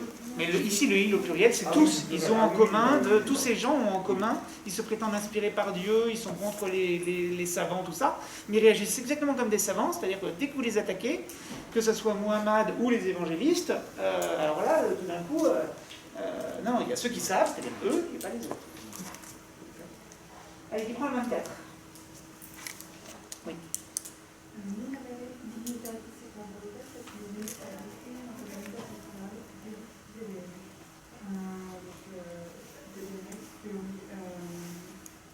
qu'il ne faut ni la dignità sessualité des prêtres peut-être que le statut de prêtre ne sont pas aucune dignité. Alors, oui, mais on va essayer d'être un tout petit peu plus littéral, c'est juste. Hein. Littéralement, que les prêtres sacerdotes débérés ne doivent ni labérer rien avoir, dignitatis, en fait, de dignité. Que les prêtres ne doivent avoir aucune dignité particulière, hein, c'est ça que ça veut dire.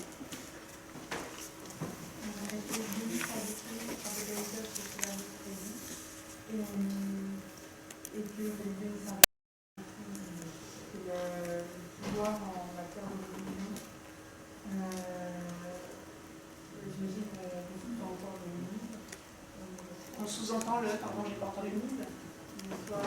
Pas Excusez-moi, il faut que, parce qu'il y a le masque plus ça, donc...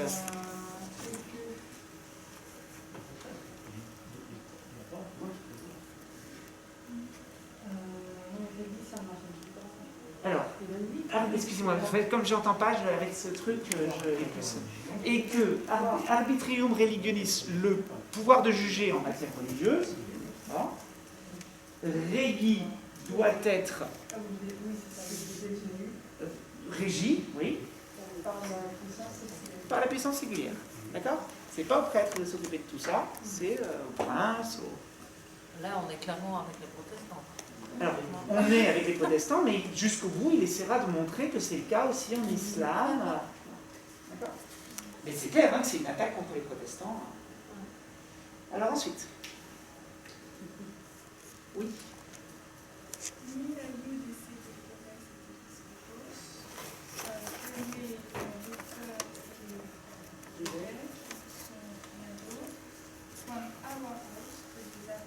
Alors, non, mais déjà en latin classique, avarus veut souvent, c'est un faux ami, ça ne veut pas vraiment dire l'avare. Oui, que les gens cupides.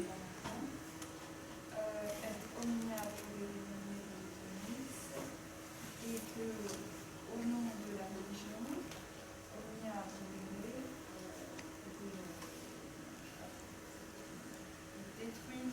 Oui, et qu'ils détruisent tout.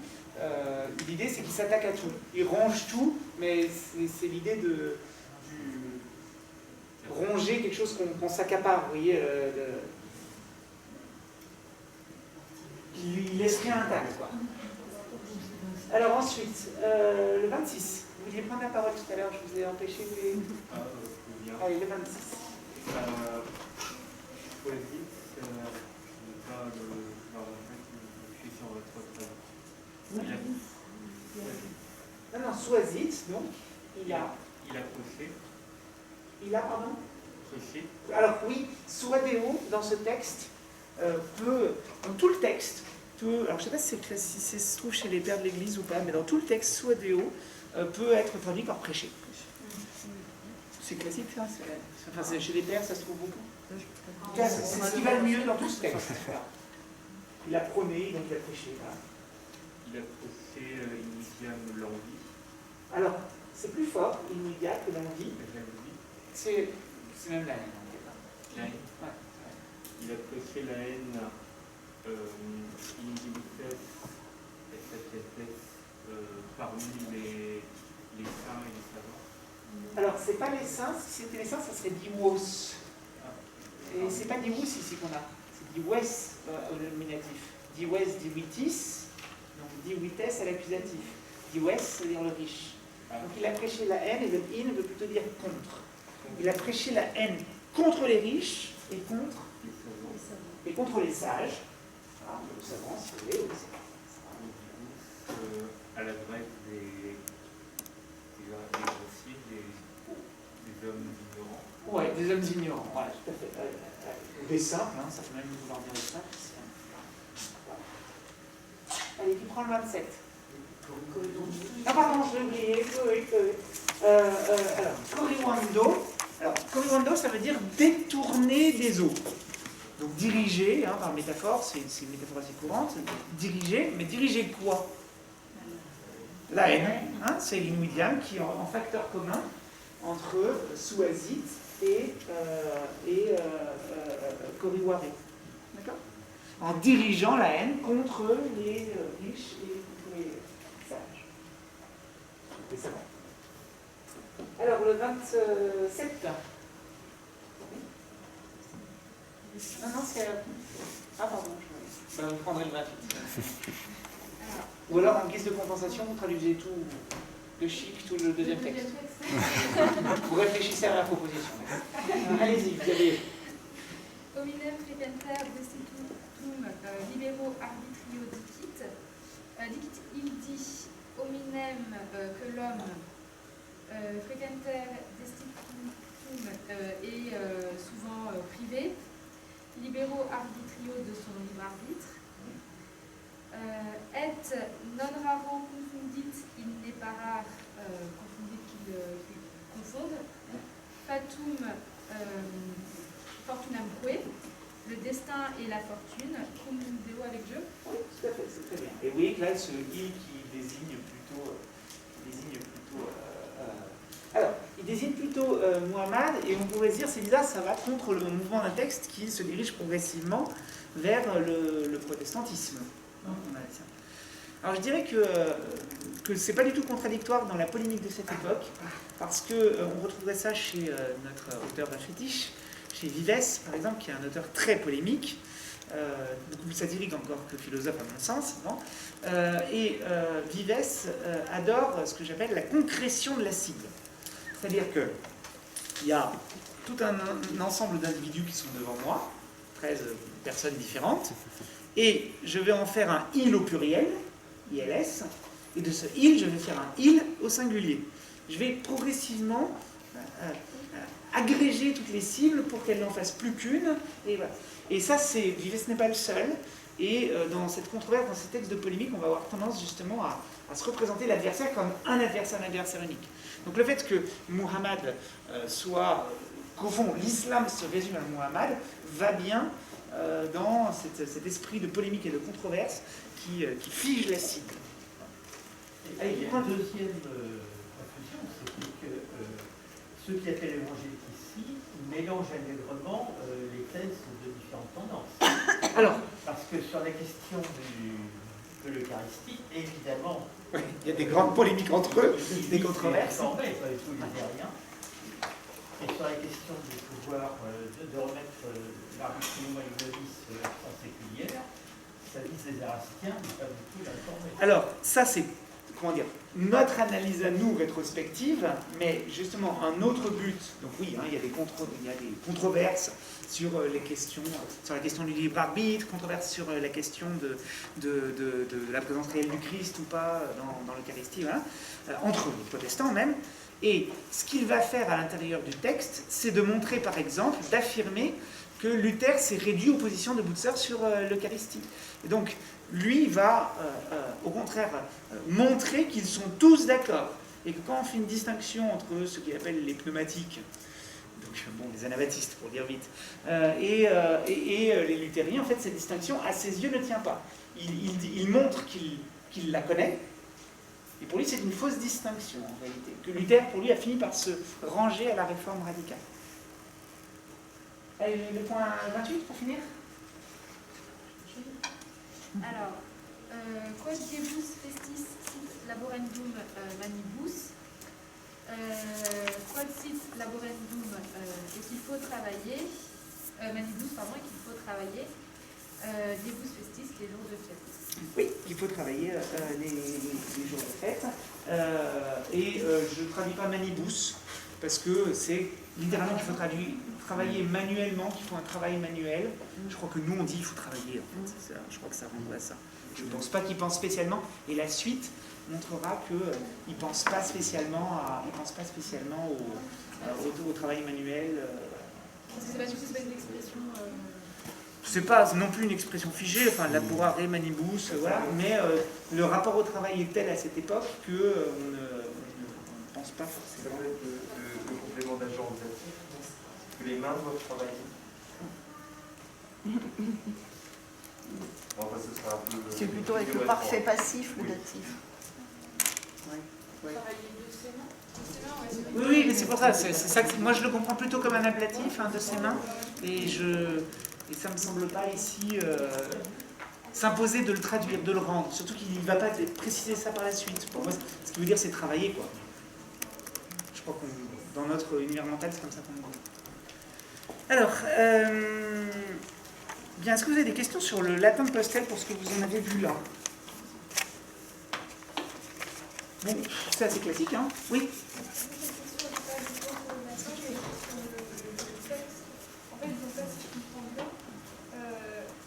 Après chaque action, il y a un petit développement.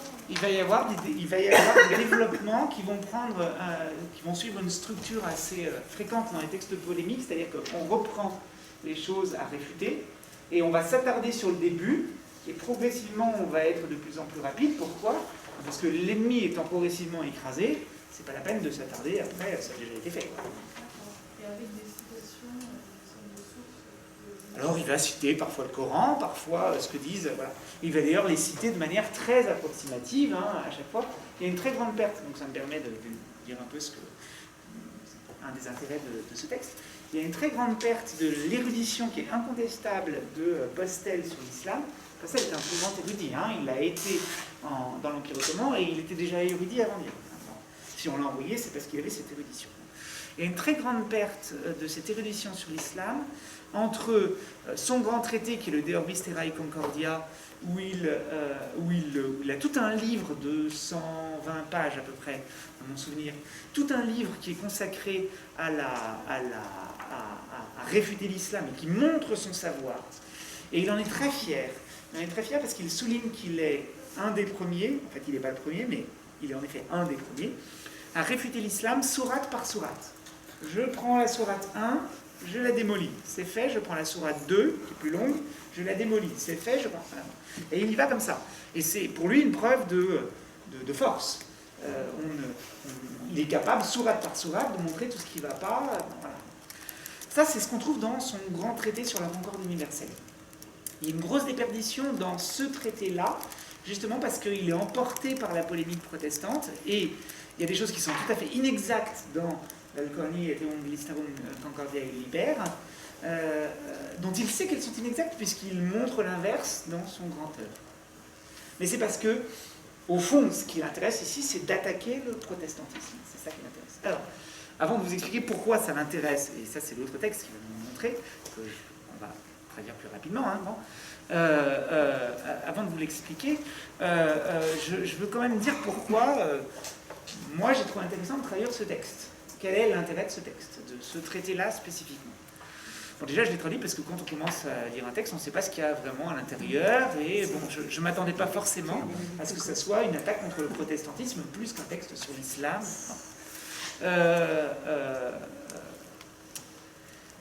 En fait, malgré tout, je pense qu'il a très profondément changé notre vision, oui, nous sommes héritiers de ces gens-là, mais notre vision de l'islam.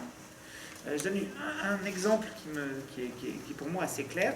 Dans les textes de controverse antérieurs, on dit relativement peu, on trouve relativement peu dit que les saints ne sont pas honorés en islam. Qu'il y a un refus des images des saints dans les mosquées, dans... Mais c'est pas vrai. Alors, attendez, justement, je vais reprendre ça. D'abord, ce n'est que partiellement vrai, c'est vrai dans une partie du sunnisme, notamment dans l'école juridique qu'on appelle hanbalite, mais c'est pas vrai notamment dans le chiisme, et même dans le sunnisme, il y a un culte des saints, y compris dans la partie la plus réfractaire au culte des saints, qui est dans le wahhabisme arabe, où il y a régulièrement des temples, des images de saints qui sont abattus, démolis, simplement parce qu'il y en avait. La preuve qu'il y en avait. Mais c'est quand même quelque chose qui est très ancré en fait dans les mentalités, qu'on va retrouver dans beaucoup de textes ultérieurs, l'idée que chez les musulmans il n'y a pas de culte des saints, qui sont très hostiles à celui. Et en fait ici il se passe quelque chose qui est que on va mieux connaître une partie de l'islam, parce que dans une certaine partie de l'islam, c'est vrai malgré tout, dans une certaine partie de l'islam, l'islam n'est pas, je dis souvent à mes étudiants, c'est pas un frigo stéréotype qui fait qu'on a le même frigo partout. On va, en fait, la perception de l'islam va changer tout simplement parce qu'on va se le représenter sur le modèle du connu, comme toujours, et simplement le connu change, et ce connu c'est le protestantisme. Or, les protestants ne veulent pas d'image des saints, et ils ne veulent pas d'image dans leur temple, donc on va se représenter l'islam comme... Et je pense que c'est là l'importance de ce texte. L'importance de ce texte, c'est d'avoir contribué à une modification de la perception de l'islam en raison de cette analogie qui n'a jamais été autant développée. Alors, je vous donne la parole tout de suite. Hein. Elle n'a jamais été autant développée que par Postel. Elle le sera à la fin du XVIe siècle par des auteurs, pardon, leur nom m'échappe, mais il y a un auteur, c'est des auteurs anglicans notamment, je crois, qui écrivent un livre, un pamphlet qui s'appelle le Calvino Turcismus. Et puis il y a une réponse, là ça doit être un catholique pour écrire ça, et il y a une réponse qui en sens inverse. Non, mais il faut bien voir néanmoins que Postel s'inscrit dans une tradition de comparaison entre islam et protestantisme qui est aussi vieille que le protestantisme, en tout cas que le luthéranisme, puisque les premiers discours officiels tenus sur le luthéranisme sont tenus notamment à la Sorbonne, et que dans les premiers textes de condamnation de Luther par la Sorbonne, immédiatement, Luther est comparé au Coran. Donc il s'engouffre dans cette brèche, et il va développer cette brèche à l'intérieur de son corps. Et je vais essayer de vous dire dans les quelques minutes qui me resteront pourquoi il s'engouffre dans cette brèche, pourquoi c'est important. Et aussi, je vais essayer de vous montrer que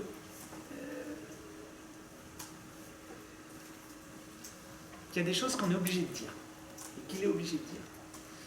Il sait que c'est pas vrai, il sait que c'est pas vrai partout, mais probablement il pourrait dire autre chose que ce qu'il dit. C'est ce que j'essaierai de vous montrer dans un instant.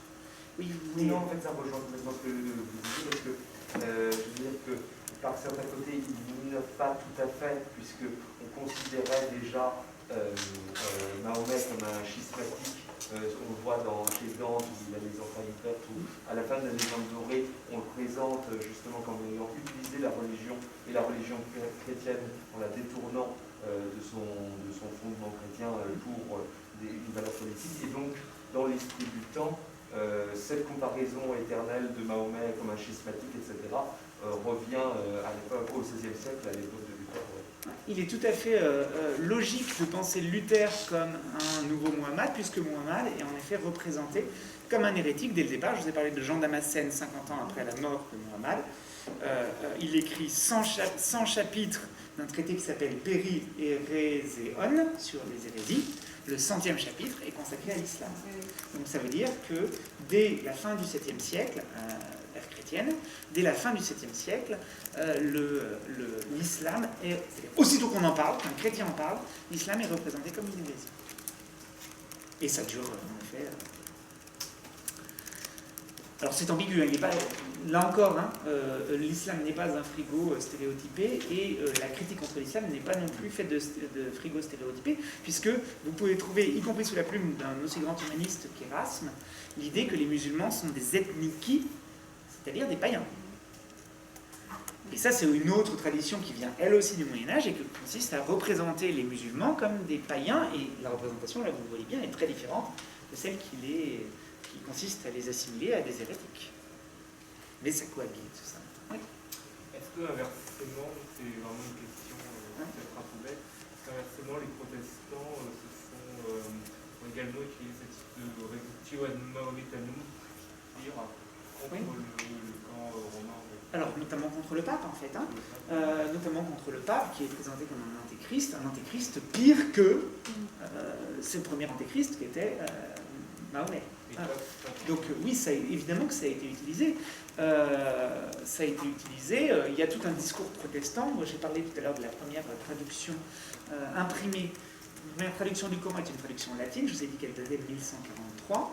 Sa première impression, elle date de 1543 et elle paraît à Bâle, c'est-à-dire en sphère protestante, et elle est donnée par un humaniste zurichois, Bibliander, qui est un protestant, un disciple de Zwingli, voilà. Donc c'est les protestants qui se sont intéressés à ça, et c'est évidemment pas par islamophilie quelconque, voilà, c'est aussi pour réfuter, ça leur servait aussi à trouver des points communs entre musulmans et catholiques. Alors par exemple, ce qu'on va trouver dans le Coran quand on est protestant, on va trouver dans le Coran une sorte d'attachement aux cérémonies, à une piété toute extérieure qui est fort catholique d'un point de vue protestant.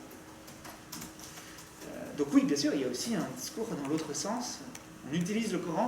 Le point commun, évidemment, à tous ces discours, c'est que le Coran est instrument. Enfin, le discours sur l'islam, comme religion, de manière générale, est instrumentalisé. Il n'est pas considéré pour lui-même. Alors c'est peut-être là que je fais la transition avec ce qui suit.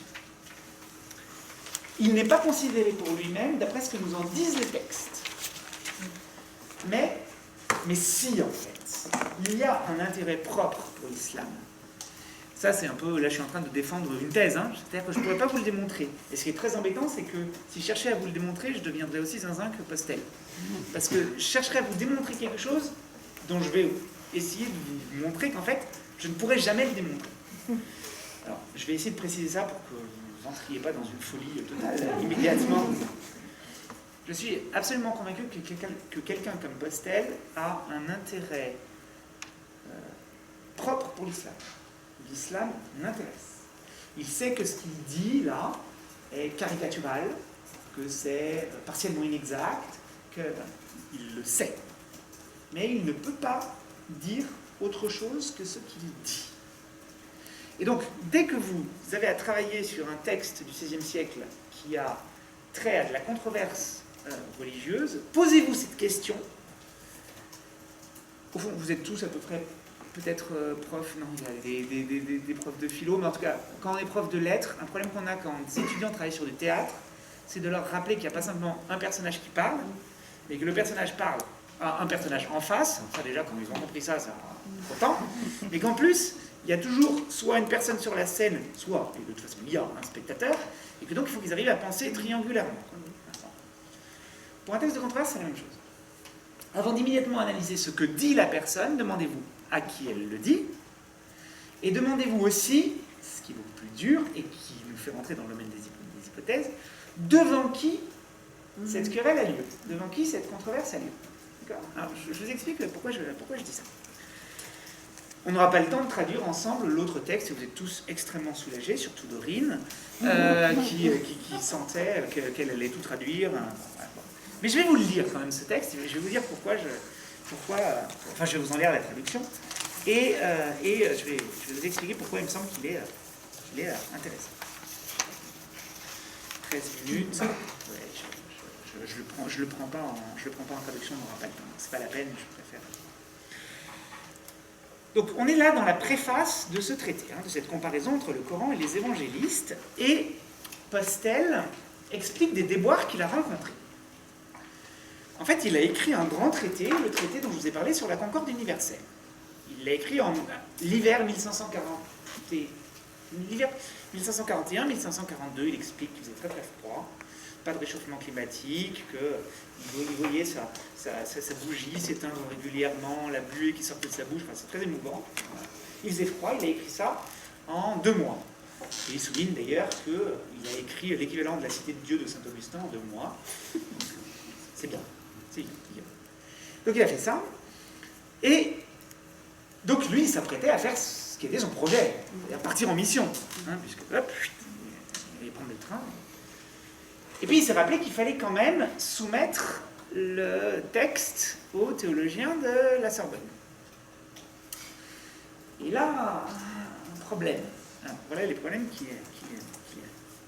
Quelques années auparavant, parce que des livres aux dogmes pernicieux tendant au renversement de l'État et à l'action factieuse sortaient des presses chaque jour, la faculté de théologie fit promulguer la loi suivante par le roi.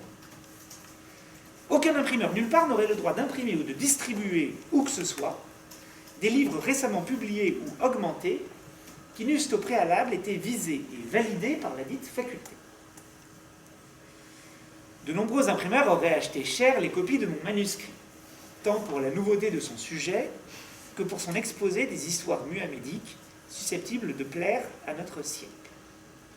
Mais dans les circonstances, je ne pus publier les livres que je présente ici qu'en engageant à la fois mes fonds et ma responsabilité. De fait, Maillard, homme d'une science remarquable et vraiment prêt à tout pour un ami, en disposa sous cette forme pendant 6 mois. Son aide permit même que le premier livre, déjà imprimé, fût examiné par ses soins, par Joachim Perrion et par d'autres, sur le conseil desquels j'apportais des changements et qui le vérifièrent. Il le montra finalement à l'Assemblée en même temps que les 3 autres livres, afin qu'elle décide par qui il serait examiné, après tout ce temps, et quel serait le rapporteur.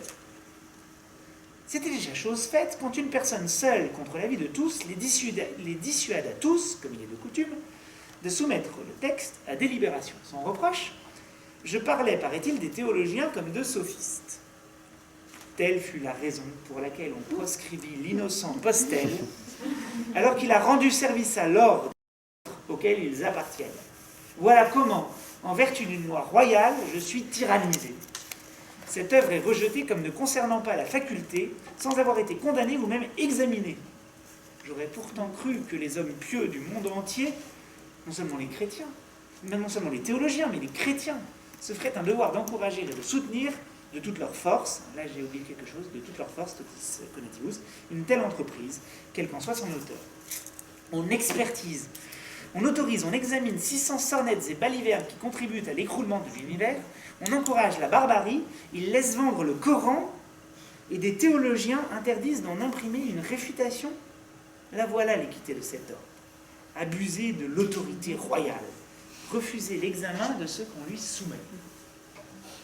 C'est un détail, c'est 1000 sornettes. Là où on dit... oui, 600, oui, 600 ça veut dire une infinité, quoi. Alors, ça choque?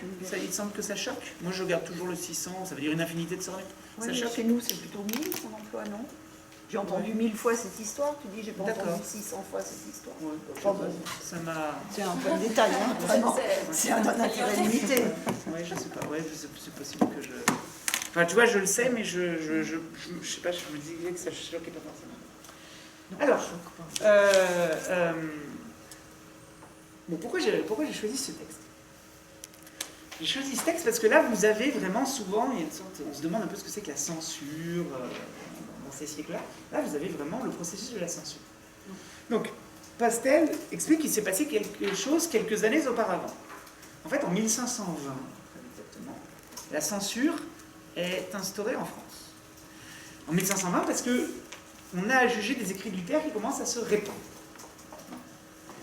Et donc, il est décidé, il y a une loi qui dit qu'on ne peut pas publier quelque chose qui a trait à la religion sans que ça ait été visé par la faculté de théologie, c'est-à-dire par la Sorbonne. Et on ne peut pas non plus faire circuler quelque chose qui aurait déjà été imprimé. Si ça a été imprimé avant 1520, on ne peut pas le faire circuler. Il faut que ça soit visé. D'accord ? Alors cette loi, elle existe en effet. Et c'est pour ça que Postel donne son texte aux théologiens de la Sorbonne. Alors, ce qui est intéressant, c'est que là, on entre dans le milieu... Alors, je passe sur l'aspect un peu folklorique du texte. Vous comprenez qu'il a aussi ce trait de la paranoïa, qui est de se croire le centre du monde. Enfin, on sent ça, je ne sais pas dans le texte, j'y reviens pas. Mais il donne ce texte à des amis. Donc quand vous êtes censuré, c'est un peu comme... c'est un peu comme maintenant, dans certaines circonstances, vous faites plutôt passer ça à des gens qui sont favorables à votre parti. Et ce qui est intéressant, c'est de voir qu'il y a un parti humaniste parmi les théologiens. Ce parti humaniste, c'est les gens à qui donne son texte. C'est Maillard, c'est Joachim Perrion, c'est des gens qui... Joachim Perrion, c'est quelqu'un qui traduit du grec, donc c'est un humaniste en fait. Quand on traduit du grec à cette époque, c'est qu'on est un humaniste. Bon. Donc il y a des humanistes à l'intérieur de la Sorbonne. Ça, c'est intéressant parce que ça défige notre idée des antagonismes entre les humanistes et leurs ennemis. On voit que les choses sont plus compliquées que ça. Je pense qu'il y a ici des gens qui en sont tout à fait convaincus, mais là on le voit. Là. Et en même temps, on se rend compte que l'image qu'on a de l'humanisme luttant contre les scolastiques n'est pas complètement figée, puisqu'on retrouve par exemple, ce qui fait que son texte a été attaqué, c'est, dit-il, dit Pestel, qu'il aurait traité les théologiens de sophistes. Et là, je pense que ça vous évoque tous Rabelais, par exemple, Rabelais qui appelle sophistes les sorbonicoles, les sorbonnards, les théologiens. Donc on voit qu'il y a bien des mots, on revient à ce que disait Martine ce matin, il y a des mots qui sont les mots de la polémique, les mots de la controverse, qui marquent un camp, qui vous marquent dans un camp. Et là, apparemment un peu contre son gré, il a été marqué dans le camp humaniste. Et ça a desservi. Avoir simplement employé le mot de sophiste a posé problème. C'est en tout cas l'explication qu'il donne. Ça, c'est comme ça qu'il explique la manière que, la raison pour laquelle le De Orbis Terrae Concordia, son traité sur la concorde universelle, n'a pas été autorisé. En tout cas, on a délayé, on a remis à plus tard, et puis il n'a pas eu la permission de... Alors maintenant, ça c'est l'explication qu'il donne, mais en fait il donne une autre explication en dessous. Il y a une autre raison pour laquelle on n'a pas autorisé à publier ça. Est-ce que vous l'avez entendu dans ce texte? Quelle est l'autre raison pour laquelle? C'est vers la fin du texte. Qu'est-ce qu'on a reproché à ce texte? Mais ça, il le dit, mais simplement de manière implicite. Et ce qui m'intéresse, c'est qu'il ne le dit pas, comme ça.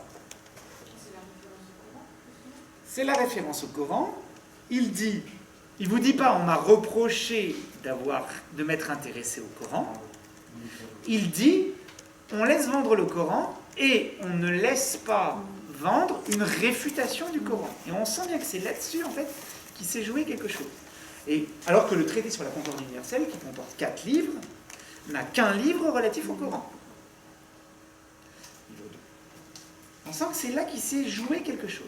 Mais il ne dit pas explicitement, on m'a reproché mon intérêt pour l'islam. Et pourtant, c'est sans doute ce qui s'est joué. Et je vais vous en donner un autre indice, sans chercher à le démontrer, puisque de toute façon, il ne pourra pas le dire, ça. C'est-à-dire que vous comprenez que même à titre de dénégation, je n'ai pas intérêt à nier que je me sois intéressé à l'islam. Tu vois ce que je veux dire? Je n'ai pas intérêt à dire on m'a attaqué parce que je parlais de l'islam dans ce texte, alors même que je ne faisais pas du tout l'apologie de l'islam. Même ça, Pestel n'a pas intérêt à le dire. Non. Il le laisse entendre, mais il ne le dit pas comme ça.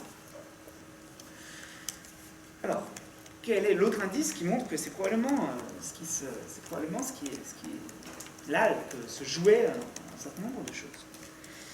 C'est que s'il nous raconte toutes ces histoires sur un autre livre que celui que là il est en train de publier, c'est que il n'a pas pu le publier, son grand traité sur la concorde universelle. Et donc, il a publié un premier livre à ses frais, il a fait circuler, c'est un premier livre, ça. Hein, mais le premier livre, c'est pas le second, où il est question de l'islam. Et puis ensuite, il a publié l'ensemble de l'œuvre, les 4 livres, il les a publiés à Bâle, c'est-à-dire chez les protestants.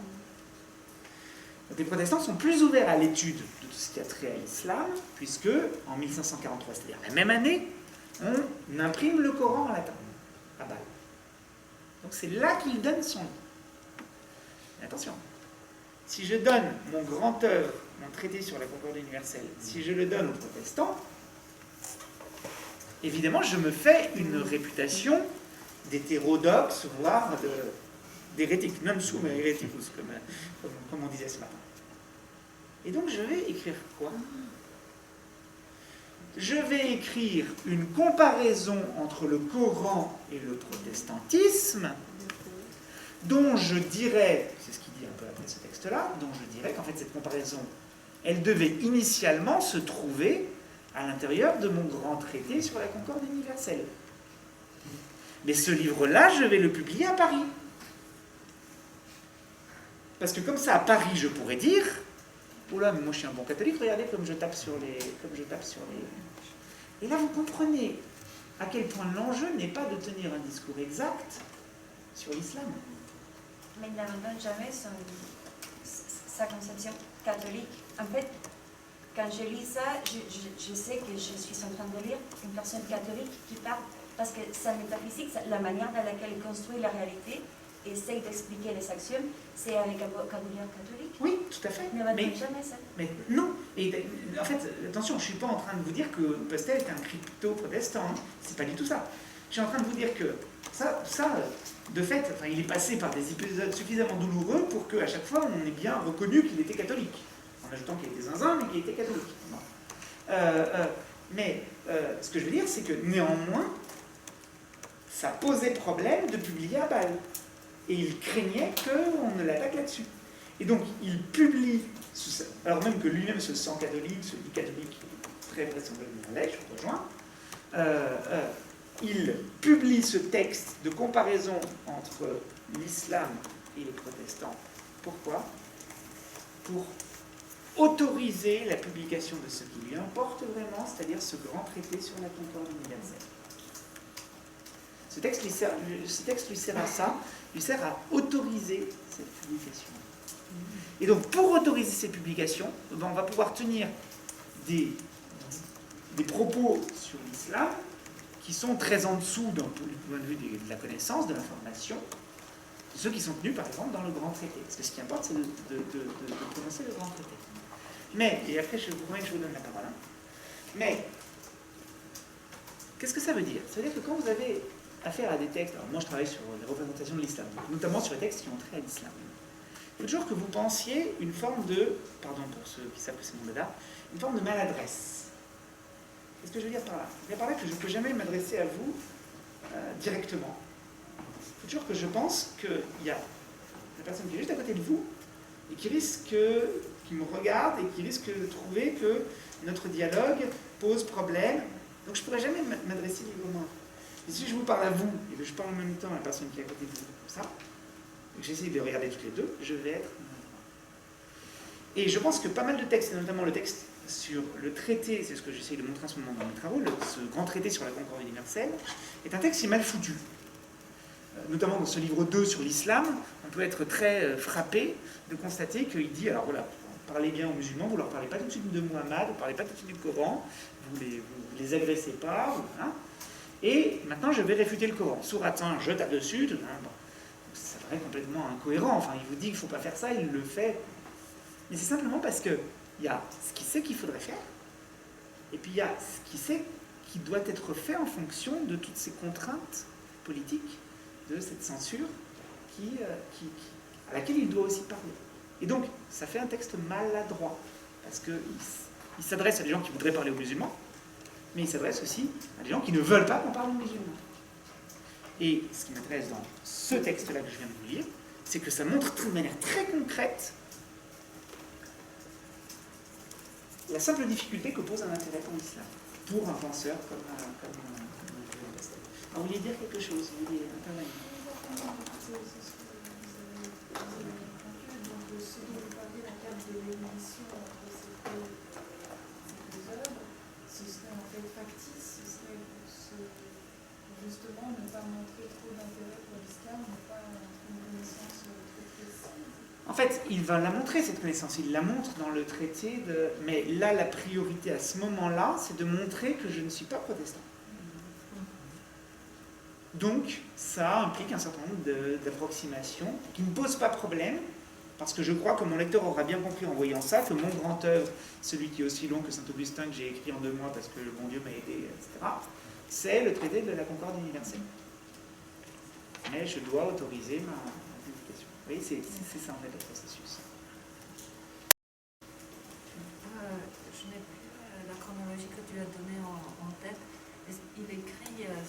Vers 1541-1542, il écrit son grand traité sur la concorde universelle des Orbis Terrae Concordia. Et donc, contre les musulmans, contre le Coran, il écrit... C'est le livre 2 du traité en question. Ah non, mais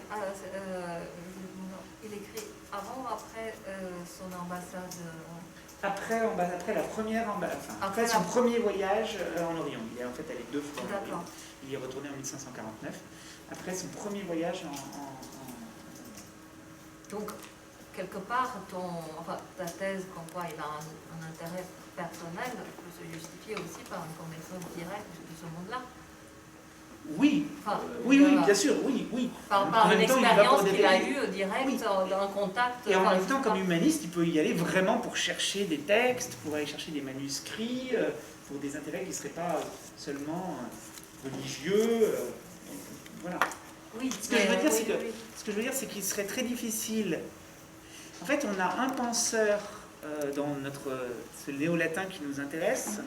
On a un penseur qui peut dire cette chose extraordinaire qui est il y a dans le Coran des traces de la vérité des évangiles, et le Coran a été bénéfique parce qu'il a mené les musulmans du polythéisme vers le monothéisme.